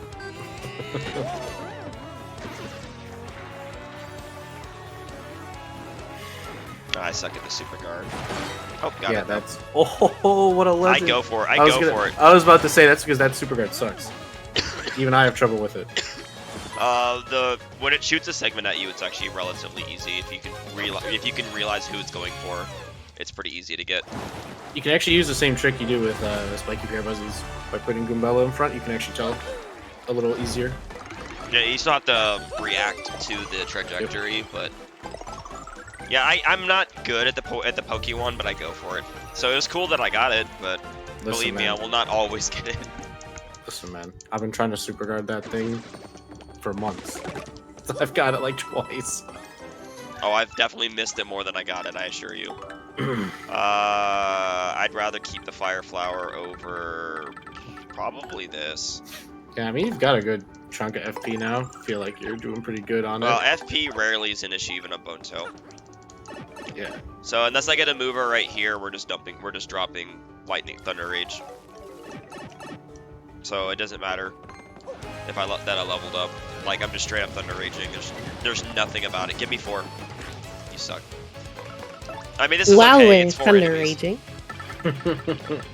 I was just gonna say, while we're Thunder Raging, we did get a $10 donation from Tara, and they say choo choo, put it towards the shark costume, and picked cheese, or I'm sorry, picked cheddar for the official Speed Docs burger cheese. Let's go. Let's go shark costume. Nice. I've never seen this shark costume. I'm genuinely curious. I know, I don't know if it's like an inflatable shark costume, or... No, it's just there's a sunshine shirt that I think they can give you early with mods instead of the 100% reward, or it's like No. no, It is... it's a guy you talk to in game that gives you a shirt to wear. The shades. Right. But Should I the tell? shark costume, CC himself is wearing, not Mario. Oh. Yeah, but unfortunately, we got wait an a minute. We got an extra spiky Parabuzzy. So I just want to see the shark costume, man. Come on, chat. You know you want to throw just $5 down. Put CC in a shark costume. Stage fall, please. No. Mr. Softener does not bother me at all. And actually, Mr. Softener, you see that Mario has the -3 defense. You can't have negative defense in this game, so right now it is not doing anything to Mario unless he like defend it. Damn, the stage didn't fall. Nice, got it. Oh, nice reaction. Oh, I just super guard as if he's gonna hit the one in the front. 100%. Oh honestly. my god. I mean, that's not a bad idea to do when you have Coops out, because like you don't want Coops to get on the ground usually.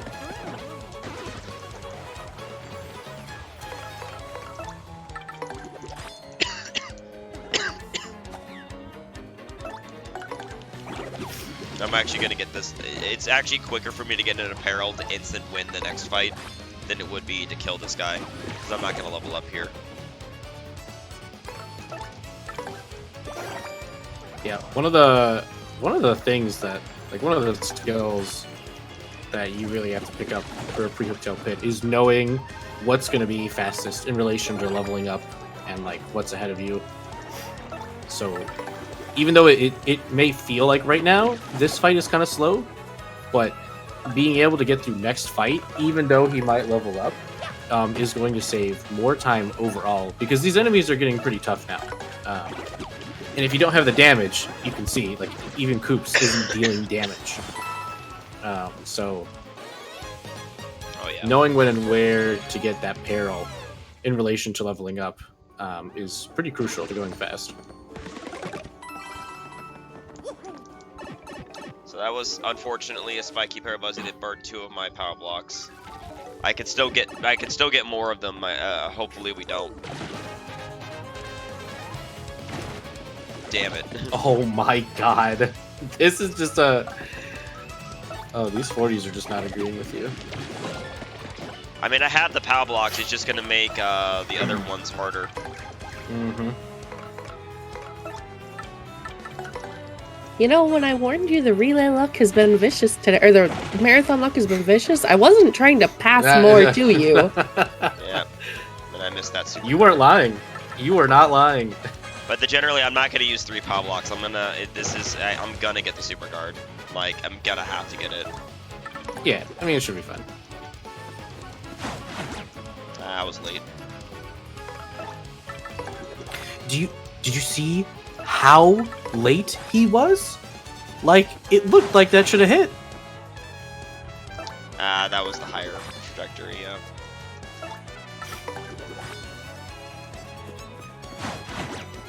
Yep, I was late too.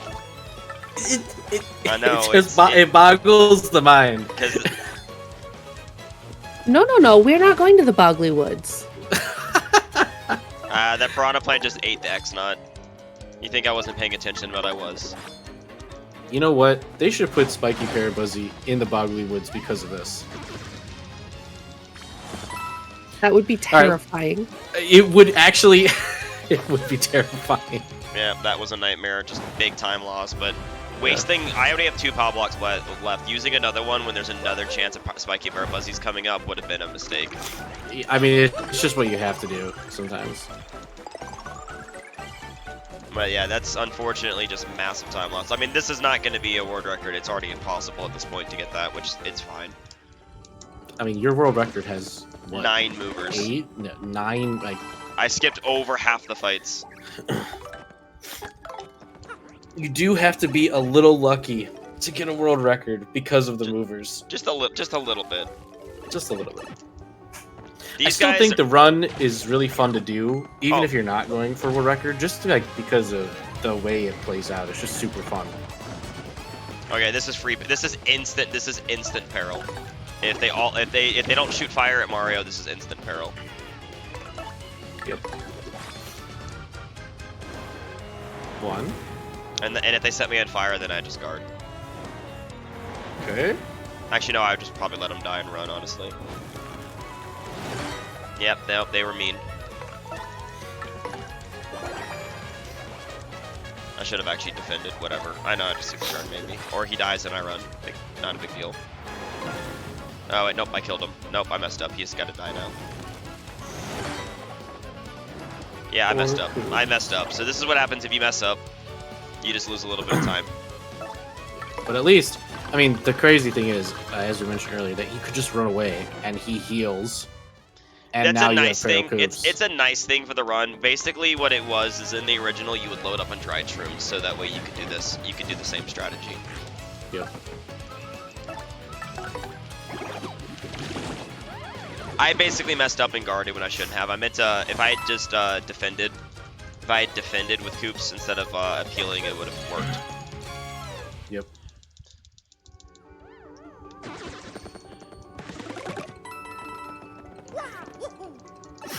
Alright, well, one more floor. Please don't have a spiky parabuzzy.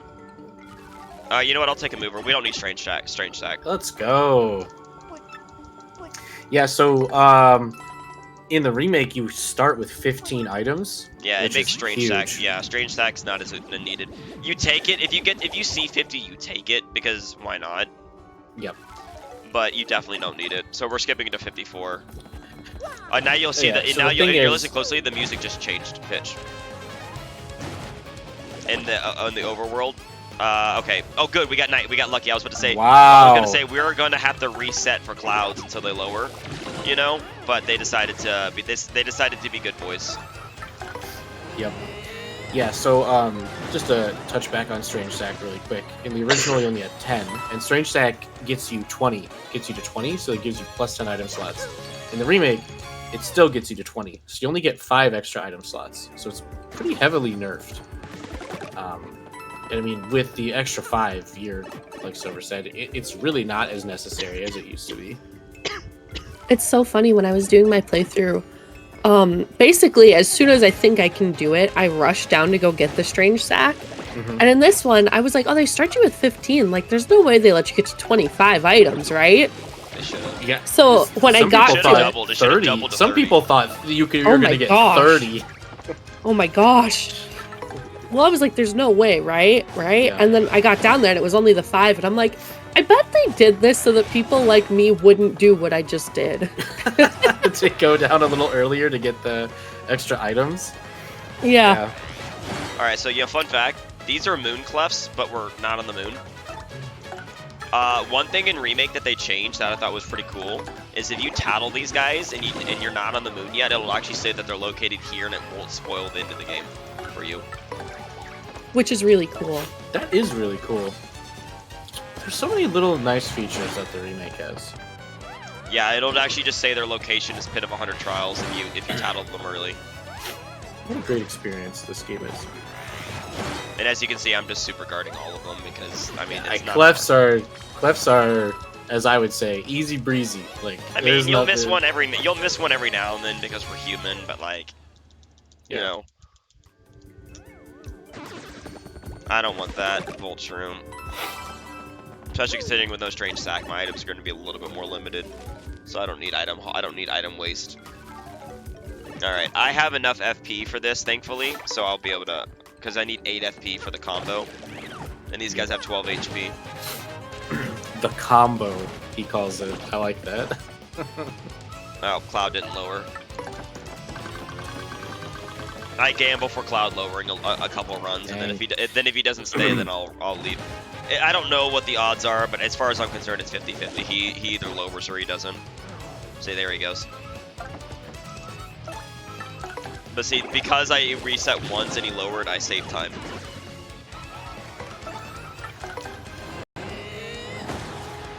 It would have been slower to deal with it because there's a chance he would have charged, and then I have to wait around for him to charge, and you can't do anything when they charge. Yeah. And That's it's a time also a lot of where- damage. And that's a time where I personally would probably use like Sleep Stomp or multi-block to just KO him. It's just the main thing about badges because my BP is full, so you don't want to avoid Yeah, switching your yeah. badges if you can. So generally, I'm doing a run is better. I'm so used to.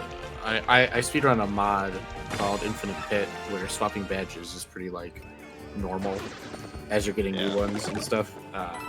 So it's pretty. I think that's just like ingrained in me. So sometimes I just do it. Okay, we got trolled a little bit. Now we're gonna get trolled by the stage because now that we're level 10, we can get trolled by ice jets. We can. Although it's much better in this game than it is in the original. Okay, I need this guy to stay low so I can kill him. That'd be great. Well, no, I guess I don't. It's because I can switch to Kumbella. I want the Moonclef to get Coops into peril. I hit the frame perfect, then I dropped it, but that's 5, so that's 6 damage. So he only has 1 HP right now. Because I did 2. So. But I want the Moon Cleft, because easy. Yep. See. Another easy floor. Moon Clefts are so nice. And then you just actually just defend because they do 5, and then just don't press any buttons.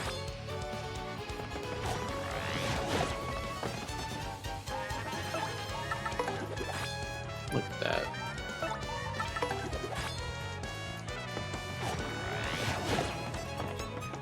Alright, now you're gonna see what quick change is about, because even though I can super guard these, it doesn't take very long to do this just to be safe. It takes very little time to do that to guarantee Koops doesn't die. And that's why quick change is so powerful in this challenge and the speedrun in general. Being able to like not take those unnecessary risks that could result in time loss. Yeah, and I don't want this bingo, so I just make sure I'm nowhere near it and then mash. Oh yeah, hey, those in chat, did you know that bingos are actually not random? They are 100% timeable, and you can well, they're like, random what chain. patterns you get, except for certain parts of the game where you're guaranteed to get like shines. But yeah, they're timed. Yeah. Sorry, I'm talking. Yeah, I'm talking about like once you actually get the bingo, the scrolling part is not random.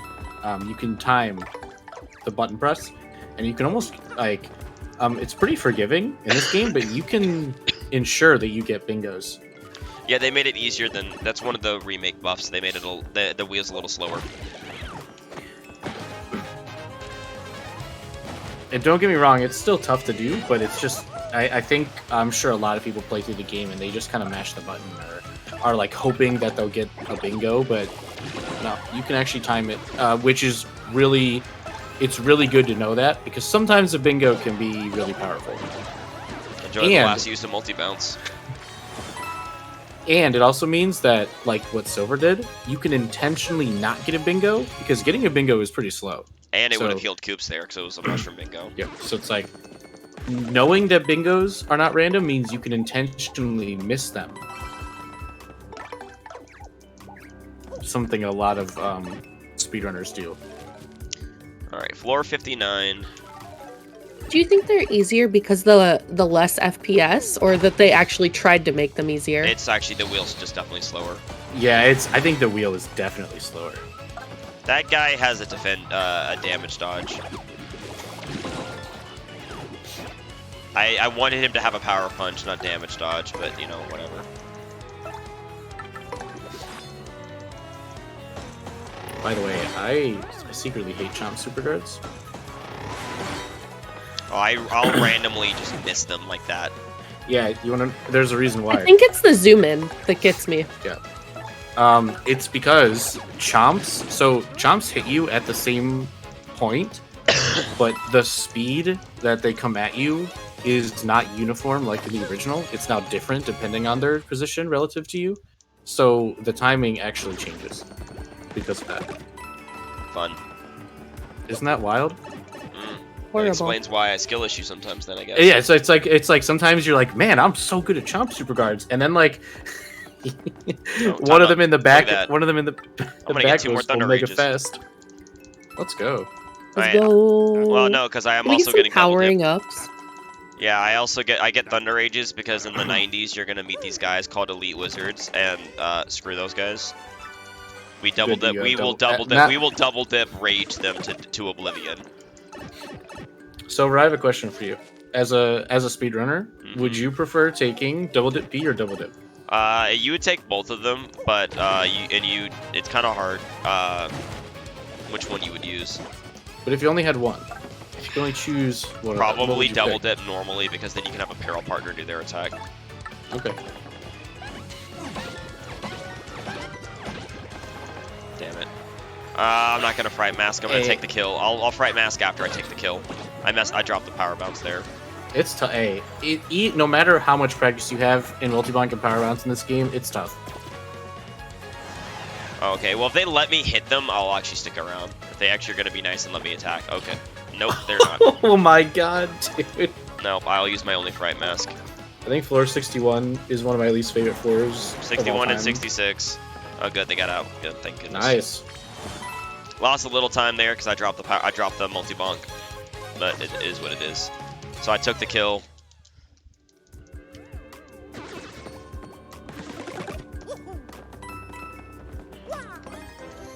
All right, now we're gonna get. I'm gonna level up on. Oh, I'm gonna level up on dry bones, which means I have to get peril off wizards. Well, I'm just means I fire drive them and try to get to ice piranhas. Ice piranhas. Yeah. Well, oh, never mind. I'll take a mover instead. But hey, this is a great. Yeah, this is a I great just skipped mover. the dark lakitu. I skipped the other dark lakitus. So yeah, that's a great mover. So good. No joke. That this is saving like 20 minutes of time. It could. It depends. Not 20 minutes. I like to think optimistically. It's more like 7 or 8 minutes, but yeah. Maybe I'm just thinking of the ultra hard challenges where it literally does save. Oh, like, well, yeah, ultra. half Yeah, an hour. yeah. It would in the ultra hard challenges. Yeah, you're right. It would save an unimaginable amount of time. But skipping the dark lakitus alone is so worth it. I used to say frost piranhas used to be amazing for peril manipulation, but Remake decided to give them a new move that's awful. I'm so mad about it. I hate it. I hate it so much. It's so hard to super guard that I just don't bother in the pit because it's too dangerous.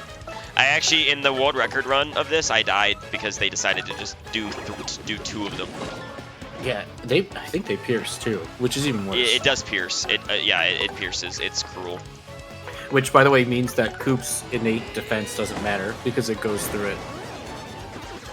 Well, it makes getting into peril very. It also ruins your peril setups because of that. It does 4 damage instead of 3, even when you guard it. So it just goes, hey, you know that setup you were trying to do? Nah. Yeah. All right, so I'm definitely a little over level compared to that, but I get to 35 FP, and then I usually take a little HP to be safe. The new move is the Frost Breath. They didn't have that in the GameCube. It was so easy to get peril off Frost Piranhas in the original. Yeah, they gave just guard the bite. Yeah, I'm gonna probably just double fire drive these guys. Also, wizards got a little smarter. If they have a status on them, if they give themselves dodge or invisible as a status, they actually will not infinitely split when there's only 1 left. They'll attack because they know they're safe. Yep. Which is a new to Remake, which annoys me. That's a stopwatch. Ooh, this is a floor. Oh my god, stopwatch and ruin powder? Jesus. Nope, that's a use of Thunder Rage. So stopwatch is like just it's a GG game over I'll take item a for you. Sure, I'll take a free mushroom.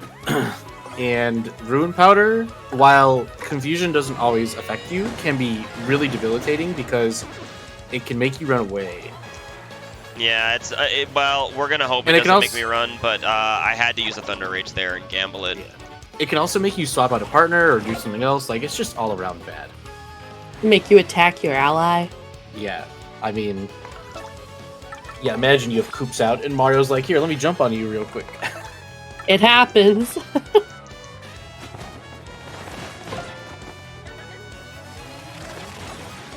Oh, man, As long as that wizard doesn't heal himself, we'll be fine. Yeah. See, because he'll die. Nice.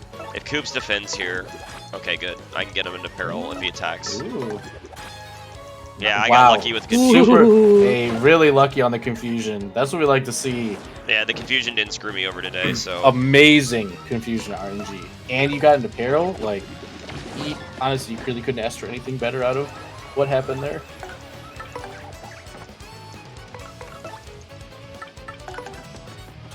I think he died. He might die from this. Yeah, I was right. Yep. Yeah, but you just have to play the game assuming confusion's gonna be nice to you. That's the only problem. You just have to go for it. I mean, yeah, you just have to. But I had to. Unless the...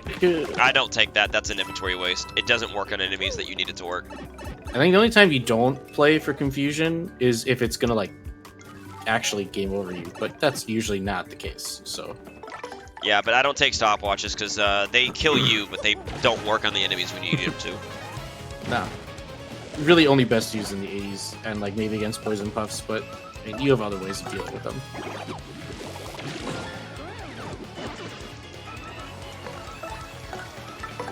Yeah, and I'm gonna level up, so not now, but I have the FP. I can do this for quicker kills.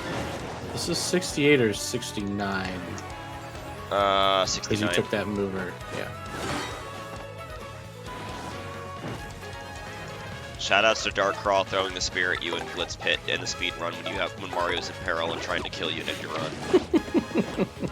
He does. He tries to end your run in speed runs. My favorite. Alright, easy floor. Yeah, we're on 70. I'll take double dip P too, because it doesn't take that much time to open the chest, and you just never know. I don't think I have enough money for another rage because I was forced to use one. That's rough. Yeah, I don't. Well, I mean, it was a stopwatch. It was use it or die. It was use a Thunder Rage or die. No, there. I know. Luckily, I know. it was at the front. If it was in the back, I would have had to double dip and use 2 Thunder Rages. Luckily, there's still 2 more. You got 2 more chances. Well, I got 1 more. I only have 1 rage, but yeah, if I get to 80, if I don't skip over 80, but the 70s are really bad. The 70s are some of the slowest floors. If getting a mover in the 70s would be ideal. I would say, just in general, for the challenge in general, the 70s and 80s are the hardest part of the challenge. I actually don't mind the 80s. They're kind of slow, but they're not hard. They're not deadly or dangerous. I mean, if you don't know the super guards, tarantulas will destroy you. But once you know them. Yeah. And piranha plants, if you don't know them, they will destroy you. I know them too, yeah. But yeah, once you know them, the 80s are pretty easy. I would definitely the 70s though are just 70s are awful. The 70s and the 90s are awful. The 80s are not like a cakewalk, but I hate the 70s and the 70s and the 90s way more than the 80s. That's interesting. I'm actually with you. I actually think the 90s are. I don't like the 90s. Everyone hates the 90s. The only good thing about the 90s is that you get 2 freebie floors, and that's it. Actually, I think in the remake you might be right. You get 2 freebie floors in the 90s because you just blow up the bombs, and most of the time that's all you have. I think we're gonna start taking HP now. In the original, 90s are nothing because you're guaranteed Peril Goombella, and then everything becomes not a threat. Oh yeah, and remake you're right. In remake, 90s are much more difficult because you have to contend with them. Yeah, because you have to because you're gonna level up so much that getting Peril Goombella is annoying. Yep. Alright, yep, we leveled up there. It's not bad to level up there. I took HP now, which is good, because now we got Dark Coup Patrol. Well, Coup Patrols are good to get Peril off of, it's just that they have an AoE attack that can hit Mario, which means while you're getting Peril and Coup, sometimes Mario takes damage, which is annoying. I mean, yeah, hopefully you get a Chomp or something, because Chomps are great for it. Oh, that's actually great. Let's see, yeah, 6 damage.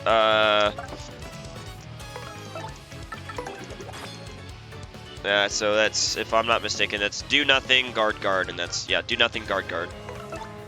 Yep.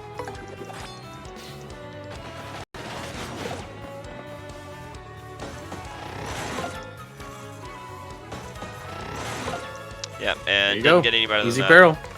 Yep, this is only 1 Coup Patrol. I'm not gonna waste the power block here, probably. You definitely I have do 2. not. I don't need to. Well, I mean, I could, but I'd rather wait because if I get another one of these later, then I'll use it. Good. But I'm gonna get a burn on this dude just because otherwise he has 25 HP. It takes a while to chew through that. Yeah, I would definitely fire drive just to get some residual, even though it doesn't affect the Chomps. You use so much FP right now.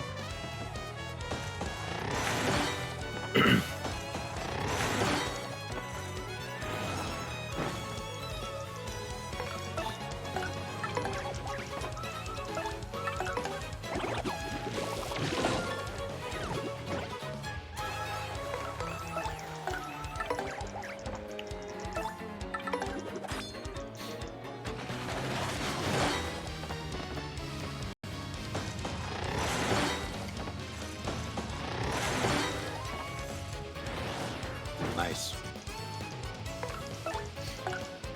This is a really good floor.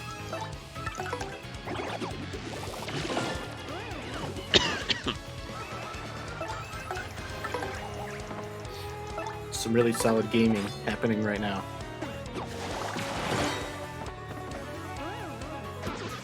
Look at that. I'll clap that one up. That was a good fight, bro. Okay, gotta get the super guards.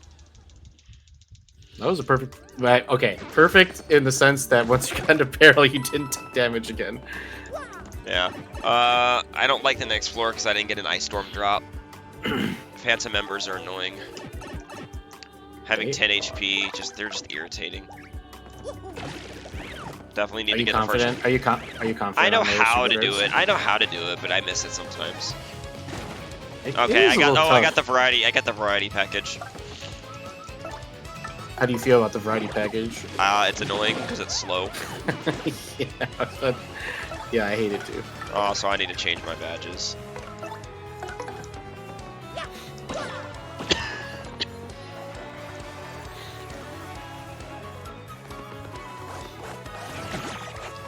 That's fine. I know what I'm gonna do. I'm gonna take the Shine Bingo. Get my FP back. I'm gonna multi-bonk the bat and get rid of it. Yep. No, I'm gonna drop it. But I'm gonna take the Shine Bingo if I don't mess it up. Nice.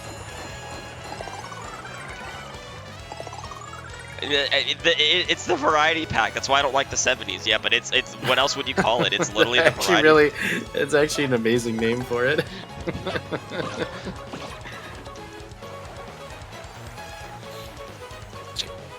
There's also variety pack 90s, and those are also pretty awful. That's true. Then again, you want variety pack on the elite wizard floors, just because you don't want those assholes. That bat has 1 HP.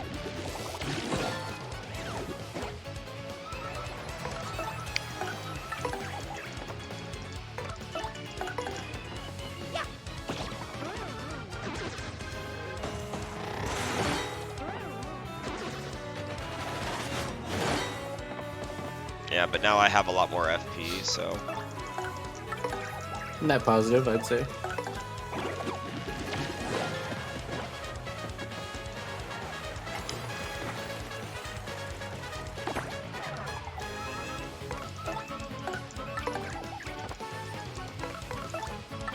Well, as I said, I don't mind if this is not a super fast run for the marathon. Like, I'm good. I've already timed it. Like, if you don't make any mistakes and don't die, if you get almost no movers, you'll still be around 315, which is what I put the estimate at. So it's chill. Yeah, you've already got some movers too, and you've had some. I mean, you've had some bad luck, but you've had some really good. Well, if I get like Peril one Center good floors. mover, if I get like one good mover, I'm at the point where getting a mover now easily saves 10 minutes. You can easily save 10 minutes. Yep. Yeah, so I'm at the point now where, yeah, if I have the inventory, I'll take dry shrooms now. Alright, I need to change my badges. I need to put on... Oh, I'll take a mover in the 70s. Absolutely. Ooh. Thank you. Absolutely. Yeah, we're going to get rid of that and put on that. Yeah, but that skips from bat to bat, so we go from 74 to 79.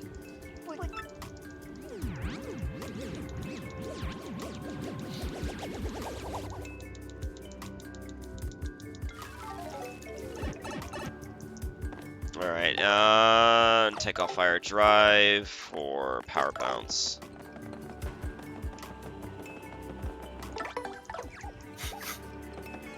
Come on, look at me. Good, I got the coops hit. I wanted it for the 7. Yeah, nice. Yeah, but that's why I got rid of fire drive, because I knew this was probably going to happen. Gotta be prepared for it.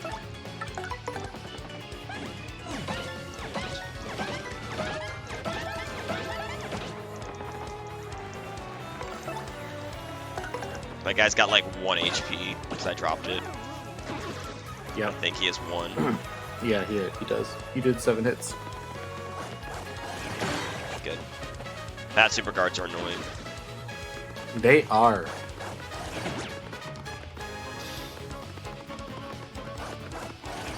Fortunately, the super guard timing is the same regardless if they suck or swipe. Yep. But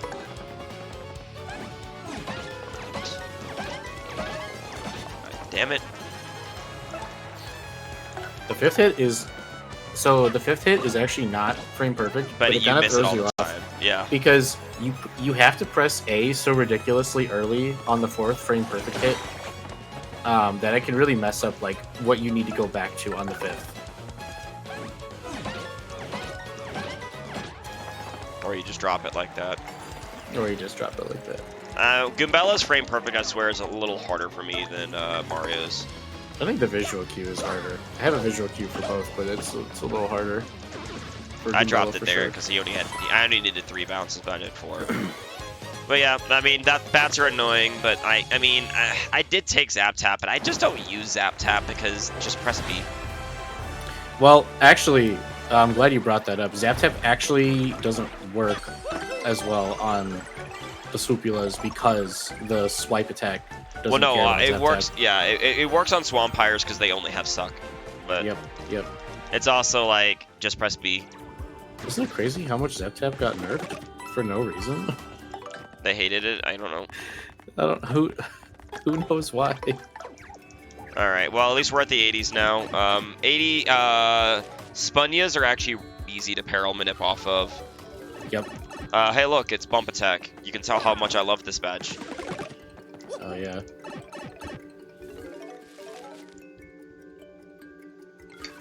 Oh, so the music's gonna get danker, a little bit danker now. Oh, I got the variety package. That sucks. That means Man, just let him die. no, it's actually It's actually faster to do this, and because you have to. Do you just guard them all? Yeah.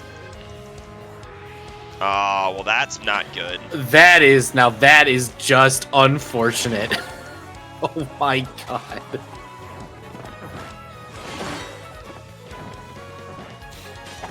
I did say the stage is gonna troll us. That is so unfortunate. I did not think to do that for this floor. That's a good Paramanip. Because the Dark Bristle does 5, right? No, he does 8. Oh, I have to like. No, I didn't I mean to like guard. I have to die. when you. No, I have to die and run. Oh, I messed gotcha, up. gotcha. I messed up. I meant to not guard the. I meant to not guard. So I actually messed up. It's that you guard and block one and don't block for the Spunyas. Dark Bristles and Piranha Plants just do too much. Oh yeah, now they're dodging. I actually want him to die. Jeez, hit the Koopa. This fog Thank is you. insane. The problem with Dark Bristles is just that the problem is that if you defend with Koops and guard, they do 5, which Wait, I think you would have. I think you can though, because the yeah, but he missed my Spunyas attack. do- No, but Oh he yeah, missed- yeah. I was saying that that turn 1 that you were trying Yes. to do was slick, and that I hadn't thought of it. Yeah, no, I But had then I he had a missed. plan, and then the game was like, what if fog?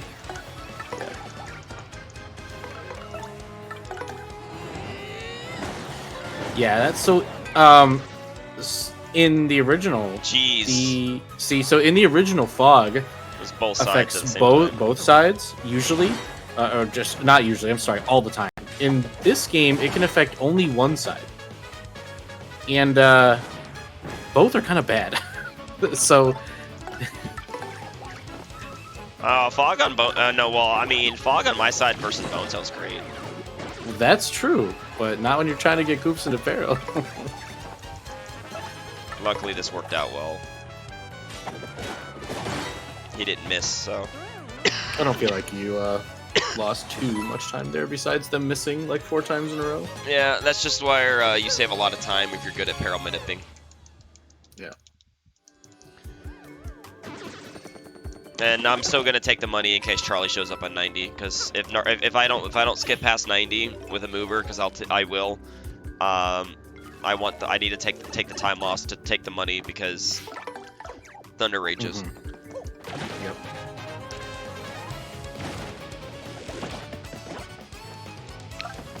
Alright, this is a nice floor. You still have some POW blocks too, don't you? Yeah, but nah, I'm gonna wait. I'm gonna wait till the end. Because POW blocks are also good for finishing off Elite Wizards. Oh yeah, absolutely. I'd rather save them for those guys because it's just guaranteed damage. Yeah, if I switch to Coops, there's a chance that Rock hits him, I think. Or maybe not. Oh my God. I don't They're know. so fast. I don't know. They're so much faster in this game. I don't like how it interrupts, but it's also really fast now too. Yeah. I don't know. It's a bit of both. I like that it interrupts and the fact that you don't miss something, but it's also bad that it completely stops gameplay. Because in the original, you have to be like you have to be constantly watching the audience. Kind of like when I said earlier, like I saw that piranha plant eat that person. That's just GameCube memory because I always was paying attention to the audience in GameCube.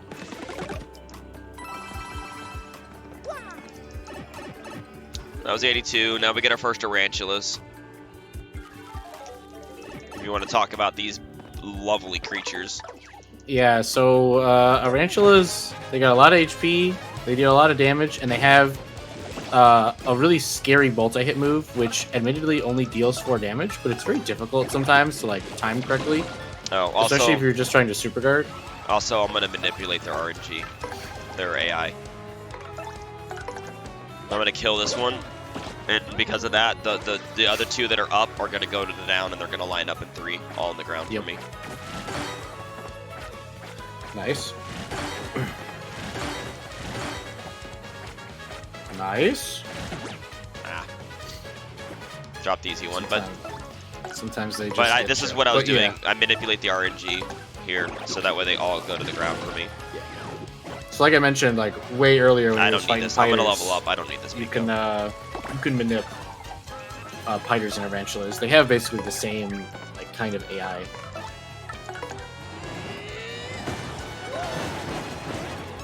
Real quick, while we're talking about these spooky spiders, I just want to say we got a $15 donation from Anonymous, and they put it towards the shark costume. So we're going to get the shark costume! Let's go! So if you guys want sunglasses and a super secret bonus incentive, those are still on the table, but we have the shark costume now. They also picked Cheese Whiz for the burger. Gross. Also, that is gross. Oh my god. Also, is it fog green? Oh yeah, I love it. Nice, dude. That's a tough one to do. It's for me. The hardest ones for me is when it goes off the top of the screen. Really? In my opinion, I can get them. I can get all of them. It's just that's just my personal. The hardest ones is when it goes off the screen. No, mine are definitely like the fast ones. I'm gonna take my like 18. I'm gonna take my 18 BP here, and then I'll go back to HP.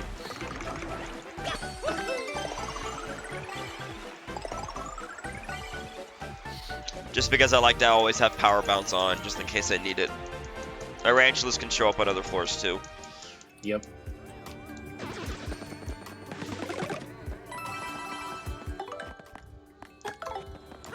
Also, I mean, I'll probably use that pretty lucky now. Honestly, on Bonetail, I might as well. Yeah, if you got the VP for it. Alright, we'll see if this is a floor I can get Peril off of, or if it's just Piranha Plants, then I kill him and run. Yep, okay, he dies. You can't Peril Manip off Piranhas, it's not possible. Nope. It's just, you can't. 9 damage is just too much damage. Well, it would be enough, except that Koops has init defense. So it does 8. That's the problem. Yeah. So now I super guard the first 2, and then I let the next 2 kill them. Yeah, if Koops didn't have init defense, it would get him to 1 instantly. But yeah, unfortunately, it's just there's nothing you can do about it. There's no Peril Manip in the world that works there. That would not be faster. That would, you know. So you just do that. And plants die. They're a relatively easy super guard. I don't think Piranha. Oh, it's only Ice Piranhas that got a new mood. I don't think these guys got the breath. No, they did not. And if they did, I would cry. Yeah, I would cry too. I don't think I'd have completed the challenges I've already completed if they had a breath.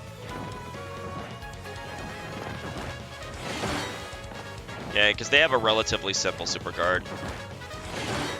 Yeah, so all piranha plant bites are the exact same thing. Yeah, it's right when their lips close. Yeah, they have the same exact animation, so if you know one, you know them all.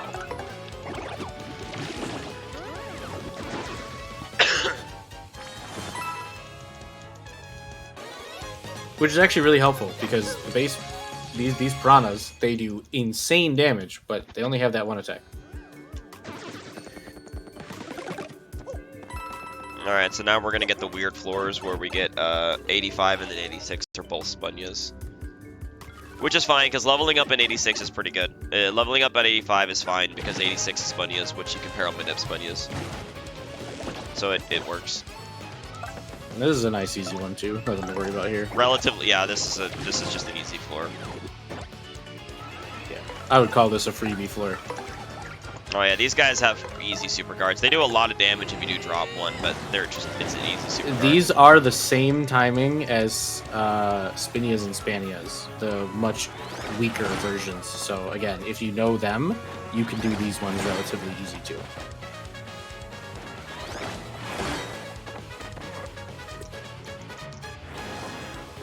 And they also just die because Fire Drive and Coops, so... Yep. Yeah, so Spunias actually have 2 defense, but Coops doesn't care. Fire Drive pierces, and Coops has +5 attacks. So you know, just kind of beat him up. We're gonna go up to 30 HP for safety, and then we'll probably dump the rest into FP. Although if the game makes me fight all the 50s, all the 90s, I might take another HP. We'll see. Ideally, I don't get the curse of leveling up a 99, but I'm used to that. Gotta Super Shroom? Yeah, I mean it's good because that means if I get hit by Coops, instead of having to do like last stand P things, I'll just eat a mushroom instead. Yep. Because it's faster than doing Sweet Treat. I got the variety package here, but yeah, this is where I guard both attacks. I super guard the plant and guard both. Well, yeah, I get to see it because fog doesn't mess me up. Here comes the fog. One of the only times that you can actually Peril Manip off a Dark Bristle because it just works. It's actually really cool. Oh, well, or I could screw up. Or Coops just does. That's skill issue. Big whoop. It just means I lose 5 FP, but I'll live. The point is, I could have done it. Yeah. So I lose like 20 seconds. It's not a big deal. You know, that's the thing. A lot of your time loss on Pit is just 100% skill issue based. I missed a parry, so GG. Yeah. I mean, besides like maybe a couple stage hazards, but most of the time, Silver's right. Like a lot of it is entirely on you. Like world record needs luck, but getting a good time does not. Yeah, I would say just like baseline, you can really see improvement on like your play in general, which is really cool as you like keep playing. Yeah, I would say with average luck, anybody could sub 3 with Pit. As long as you can enter the Pit in about an hour, so you do need to be decent at your setup, I would say. But if you got a decent setup that's about an hour in length, and then you have just like average luck, which is about 4 movers is average, you can get sub 3. You know. Yeah, totally.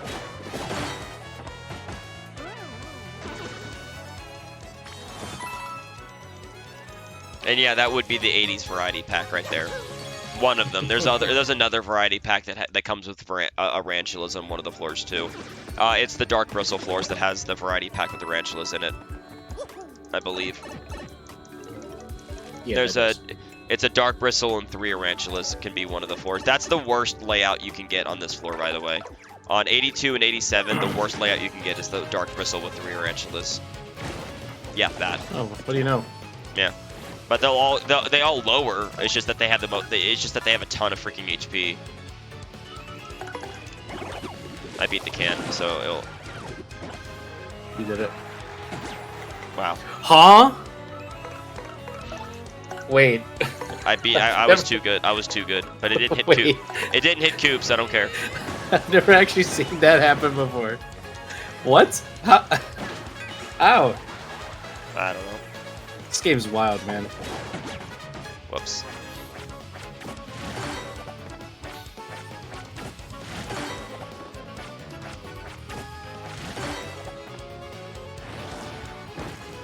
5, 6, and 7. So that's 13. That Tarantula's going to survive, because I specifically don't want to kill any of the Tarantulas. I want them all to come back down for me. For a nice, easy kill.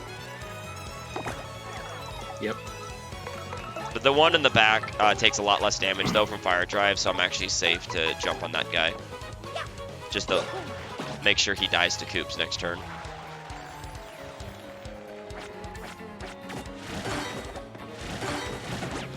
Yep, the fastball. It's when they're on the top, honestly.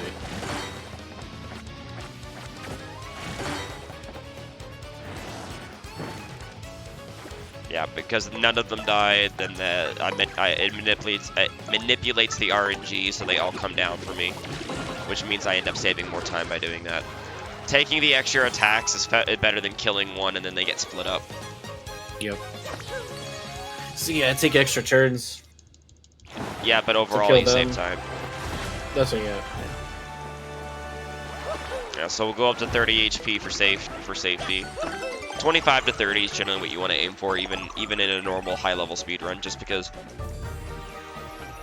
technically you could dump it all into FP to really gun for it, but then you have to be absolutely perfect on Motel, and we didn't get a power punch drop, which means Motel is going to be a slower fight, about a 3-minute slower fight without a power punch. Yep. So, yeah. Alright, now we get Tarantulas proper. You can parallel manip Tarantulas if you're a god. It's hard. I do it all the time. I do it all the time, though, so, you know, we'll see.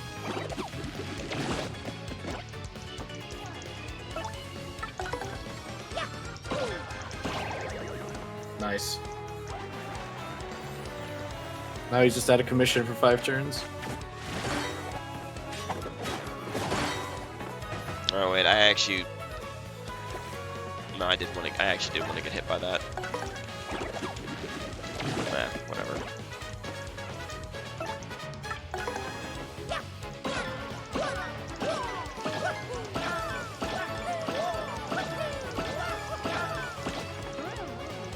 Nice. That was a good power bounce. Yeah, that was pretty good.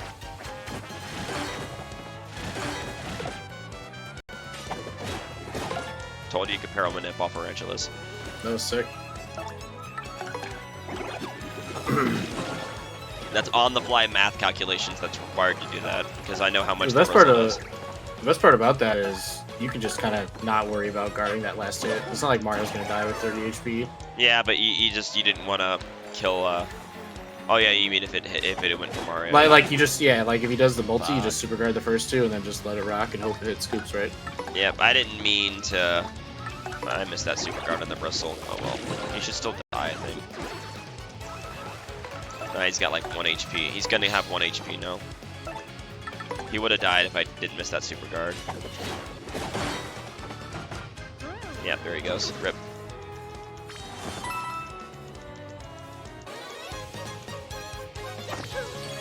Alright, that was 88. At least I didn't level up on it. It's fine to level up in 89.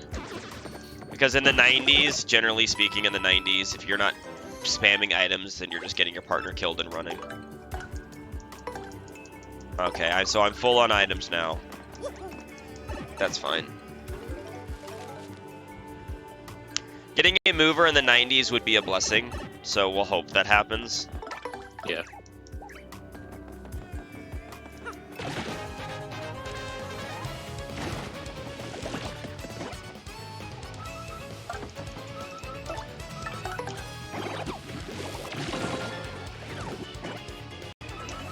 We are gonna level up here, so... Well, wait, no we're not. You gonna try to get Bella into peril? No. Her HP is way off for that. That's true. I was just gonna not waste my FP on Fire Drive when I don't need to. Because it's not gonna save any time because the bristle wouldn't die. Oh boy, poison mushrooms.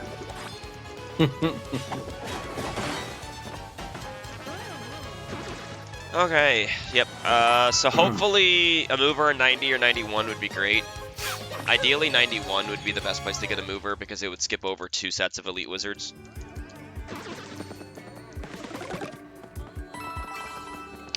But if I need to throw in double dip, depending on the layout, I will. I have Charlie showing up now would be great. Damn. Oof. No, that's why we pick up money, because you don't know if he's going to show up or not. I may not use that badge, but I take it just in case.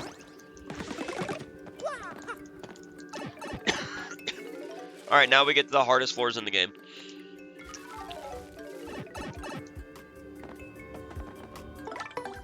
Okay, I'll take the 2 free damage to start. If he doesn't troll me, which they like to troll. These guys love to troll you. These guys are so trolly, dude. There we go. I need to see what my layout is, though. Okay, no deadly items, so I probably run it. I'll probably run it. Yeah, that's not too bad. So we didn't really get to see this with Dark Wizards because they just kind of die. But Elite Wizards, 12 HP.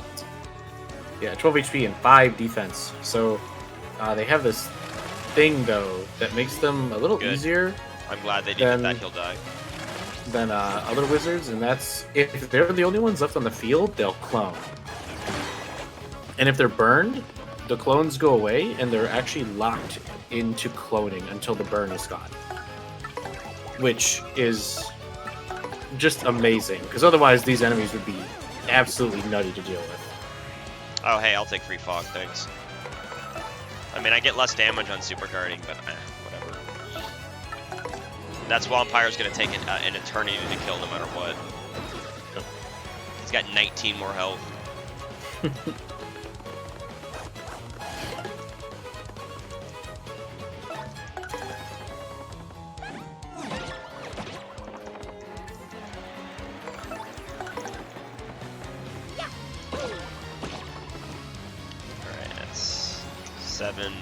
Seven.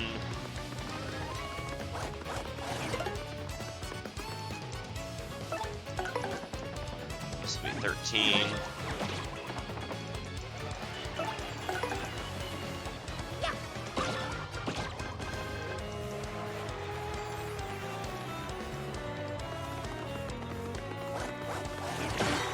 Alright, he'll die this turn, good.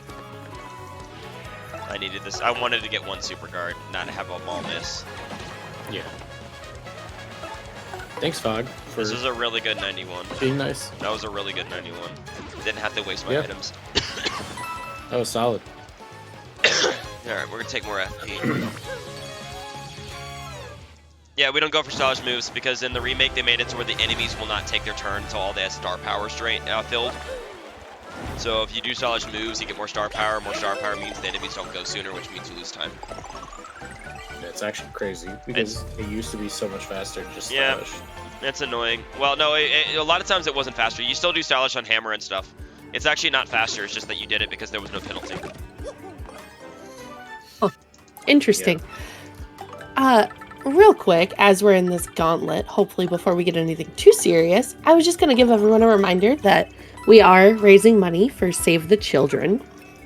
And even if all you could donate was like $10, Save the Children can take $10 to make a peanut paste to feed malnourished kiddos for 10 whole days. That's $1 a day. That's amazing. Okay, these guys are awful. That's so cool. This is a horrible wave. I'm so sorry. It is a horrible wave. What are my options here? I have to take that. I'm gonna have to take that Thunder Rage no matter what. None of them lowered though. I want them to lower. I'm gonna blow up the bomb, and I need a couple of them to lower. So Fire Drive actually hurts them. Yeah. I'll take it if like 2 of them lower. I'm greedy. It's just that these guys suck really hard. Yep. The poison puffs are probably some of the toughest enemies.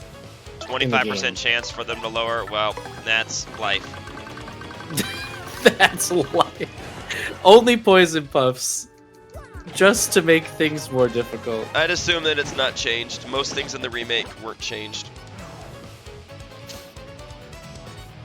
You know what? I'll just take 1. I don't care at this point.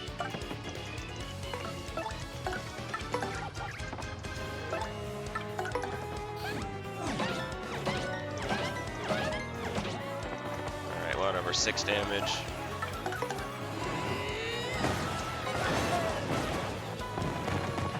So that's 10. So rage and I got a mushroom bingo, I can heal.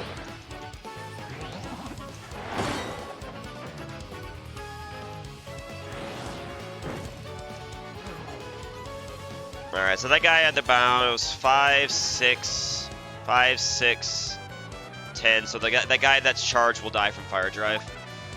The guy that's charged will die from fire drive. This guy dies right now. there you go. Take the bingo to heal Mario. I know Goombella needs to die, but I'd rather take the bingo for Mario health. And then the guy that charged is actually going to die from fire drive perfectly.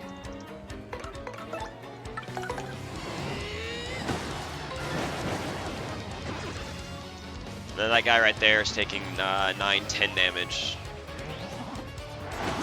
Well, I missed that super guard. Still 10. But I'm not going to waste FP to kill him. If I got the super guard, Goombella would have killed him with his attack. Yeah. But he has just 1 jump. HP. It's fine. The Cloud super guards can be a little annoying because if you guess the wrong person who they're going for, you can miss it very easily.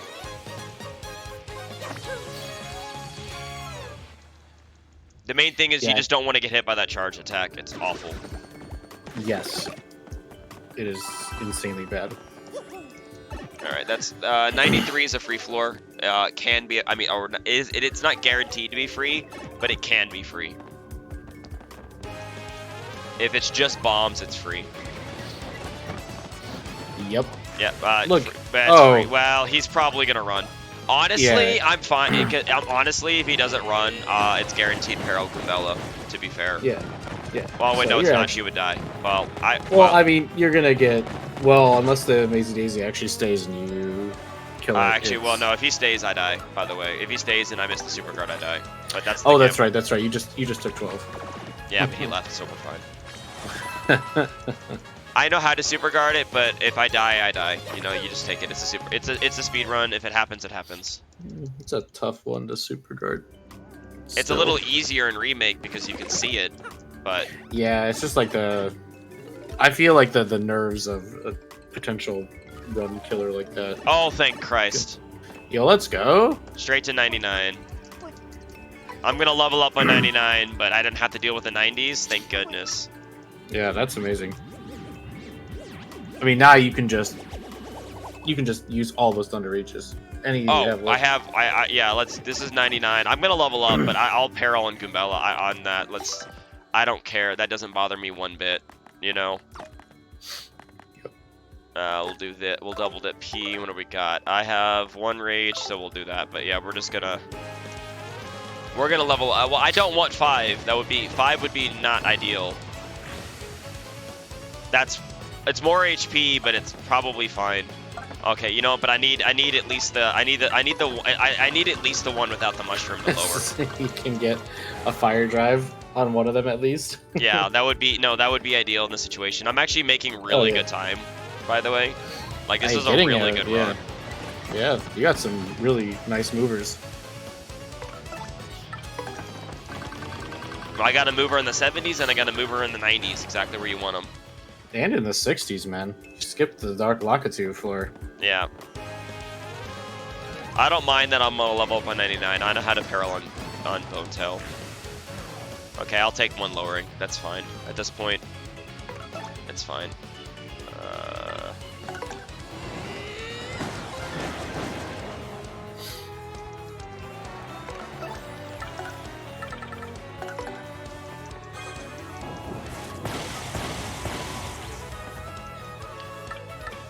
Alright, so the Elite Wizard's dead, and the Puff is 5, 10, 13, so 14 damage from the fire. Okay, but he's dead. He can die. Oh, don't heal him. Please don't heal him. Damn it. Oh, don't be smart, enemies. He could have healed himself. That's the thing. I know, that's what I'm saying. Why be smart about it? Okay, whatever. Alright, that's because he healed from 13 to 3, 4, and that's 5. So that's 9. He has 6 HP. So I can double dip Fire Flower and kill him. You're not going to be using these on Bonetail, so may as well. I mean, you can for a little extra damage, but it doesn't matter. Yeah, but... We're going to take the FP for Bonetail. Oh, shit, what? I was one off. Oh my god. I mean, I wasn't dead. So. Yeah, I mean, there's no real danger, so... I got the 99 curse, though. It's whatever. I know. Well, here's the fun part. I get to tattle Bonetail with the extra turn, so I guess we get to see how close I am to killing her, at least. That's what I do. Every time I have to peril on Bonetail, I just take the tattle. It's a little slower, but then I get to see where I'm at in the run. So it's chill. Do it for the chat, man. Alright, what do we got? That doesn't matter anymore. That goes on, and those don't matter, so might as well put on that. And yeah, we're good. The extra BP doesn't matter. But last NP matters.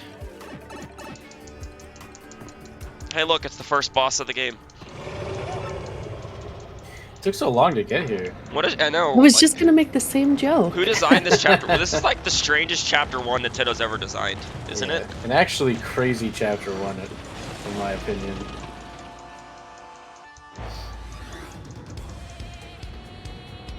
Alright. Well, this boss is kind of metal for chapter 1. Yeah. God, this theme is so good. Oh yeah, she got a new theme. That's great. It slaps.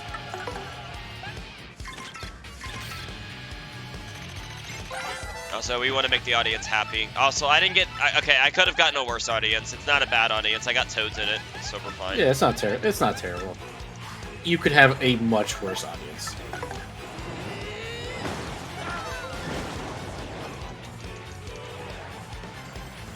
Don't breath. Yeah. It's just because it damages Mario. That's the reason why. Yep.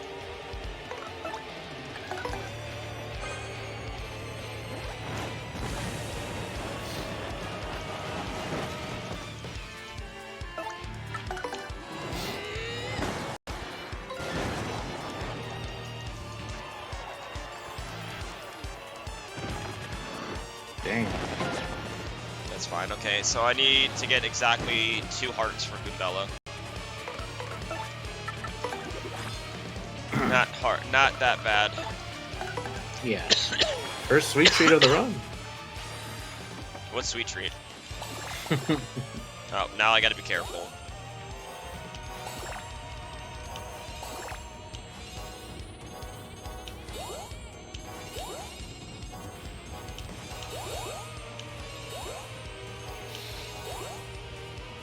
I wanted Not to heal bad on Mario that. more. Not bad. Alright, so basically I do nothing unless she breathes again, then I guard. Otherwise I do nothing. Alright, do Perfect. nothing. Now we're in business. Yep, now we get to play the game. So basically what Silver's going to be doing here is multi-bonking with Goombella, swapping out the Koops, doing something with Mario, and then basically cycling that.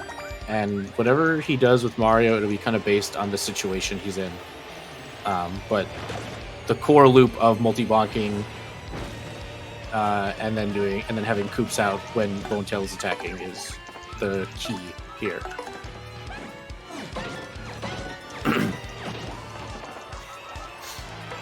One thing I do want to talk about really quick is something that has to do with multi-bonk and power bounce. All bosses in TTYD have something called a soft cap and a hard cap. So the soft cap for Bonetail is 5, and the hard cap is always double the soft cap. So you could potentially hit Bonetail 10 times, but a lot of the times you're just going to get hard capped at 5. Yeah, it's never going to let you do that. What that means is that missing that 4th bounce is not that big of a deal because it's only 1 damage. with the damage that Goombella is starting at, which is 5. So, yeah, even missing just the 4th bounce is not that big of a deal. But it's just something I want to make you guys aware of, so you're not like, dang, why is he not getting a lot of power bounces?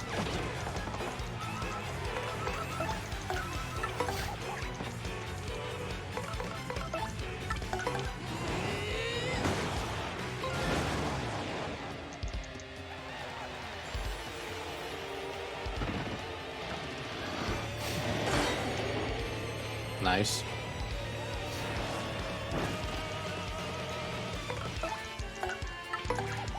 Now the breaths are very scary because they can inflict a bunch of statuses like confuse, sleep, and freeze, which are really bad. She can also inflict tiny, which does not really matter too much. But sleep and freeze are really bad because remember how I said some attacks don't really wake you up? Well, Bonetail doesn't have a lot of attacks that have a good chance of waking Mario up if she puts him to sleep. She's at healed, and then she can heal now. Oh, yeah. So at 100 or below HP, Bonetail is able to start healing. She can only heal twice, and it's 20 HP both times. So her effective max HP is actually 240. She's probably gonna heal. Always expect to heal. Yep. Lucky. I mean, we could get lucky and she doesn't heal, and I'm down for a no heal fight. It's happened before, so.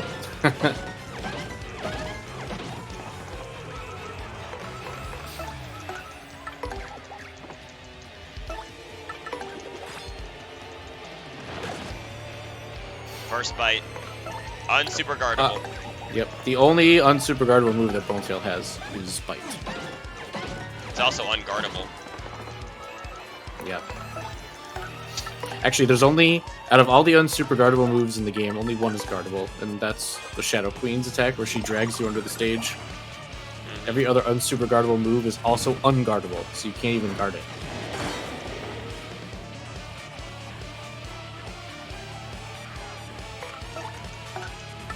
Please don't heal. God, wouldn't that be insane?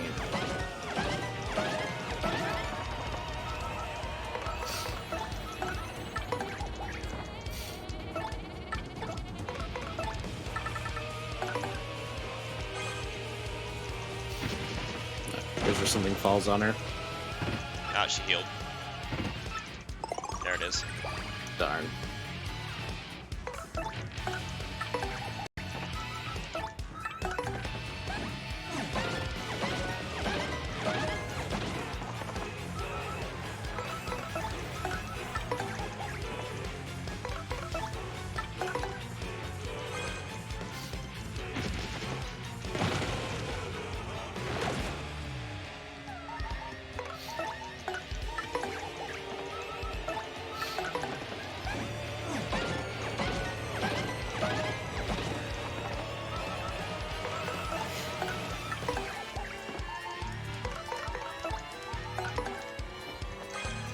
So, is time when she hits 0? It's in the black fade out.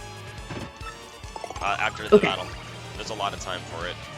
Oh, it doesn't use the chest anymore? No. Oh my god. I didn't know that. I'm glad I asked.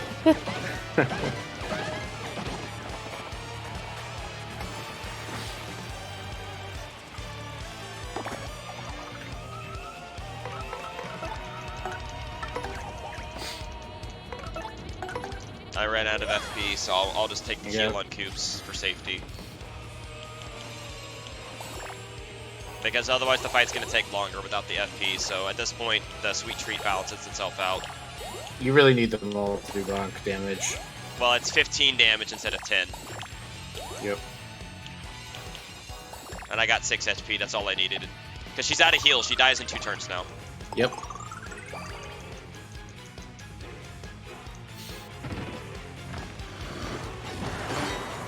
Nope, no freezing. Nice. That was good.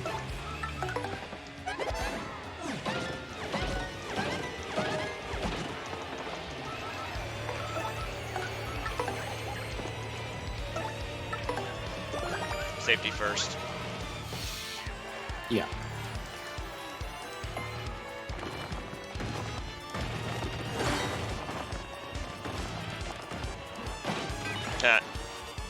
Hey, you don't even have to get the 4th bounce anymore. I know, it's optimal not to. The Prada Flame ate somebody. Not we didn't notice, but we did. Can't get past us. GG's.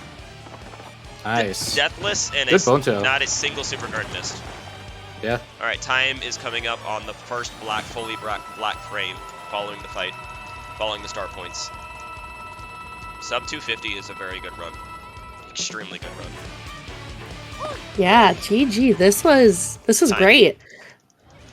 Okay, I'm just gonna double check here. It's looking like a 2:49:27. Nice. Yeah, that is a minute behind second place. Dang, that's crazy. Didn't you only get like 3 movers? I got 5. Okay, I missed a couple in there. Sorry. I was There were like, some- dang, what? All right, There were some pretty good I have a movers, couple too. things to say about it, but I've been holding the restroom for a long time, so give me 20 seconds, please. You do you. In the meantime, Cappy, do you have anything you want to say real quick? Oh, sure. Cappy, tell everybody how amazing that badge is.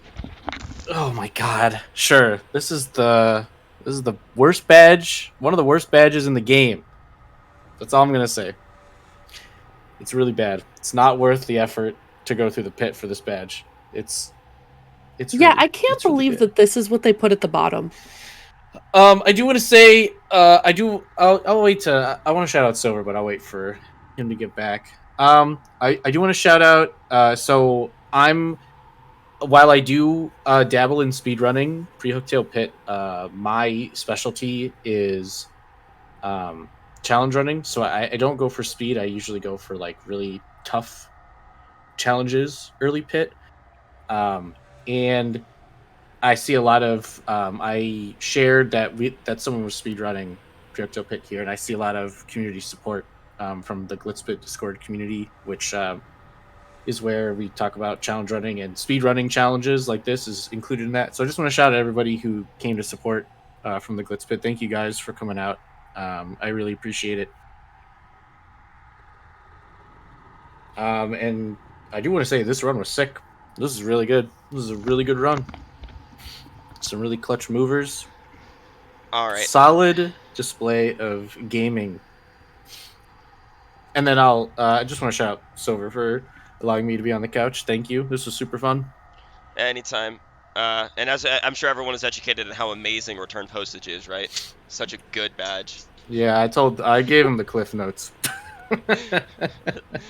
Yeah. Someone in chat said like I didn't even bother mentioning Pity Flower, and you're right. Pity Flower sucks. Yep, it does. Because just don't take damage. Just do damageless Bone Tail like that every time, and you don't have to worry about Pity Flower.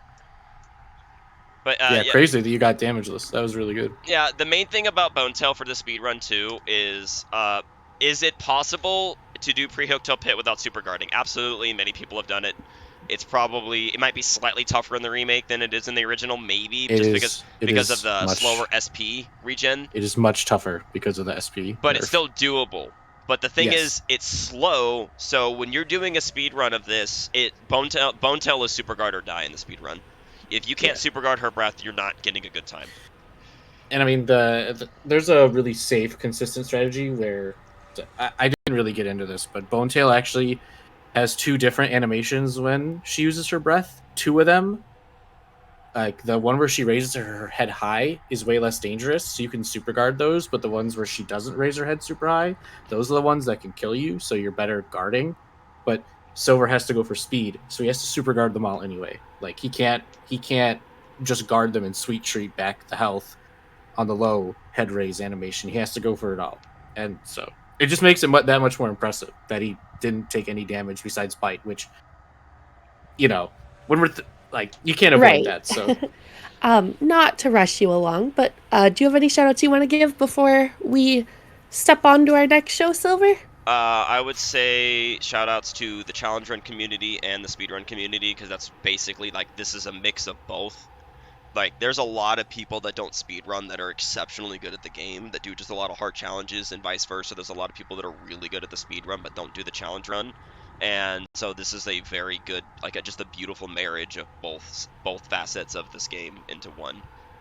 Which is why it's really cool, in my opinion. And it's very Well cool said. that finally that remake allows this to be shown. It's very cool that it's actually marathon possible. Yes, this Yeah. was done deathless. Yes, if this was on GameCube, it would have worked. But it's just the facet of there's so much that can go wrong that having the retry system, despite not needing it this time, is just imperative. All right. Well, thank you both so much. That run was super cool. We're so glad to have you. And we're going to throw to intermission here, though, so we can get set up for our last run of the night. We got some shark costume Mario Sunshine. Hell yeah. That's going to be hype. So yeah, make sure to, if you like TTYD, follow both the streams that you see here. I do speed runs more. Cappy does challenge runs. It's a win-win. Yep. And see everyone later. Thanks for watching. Bye, everybody. Thank you for watching.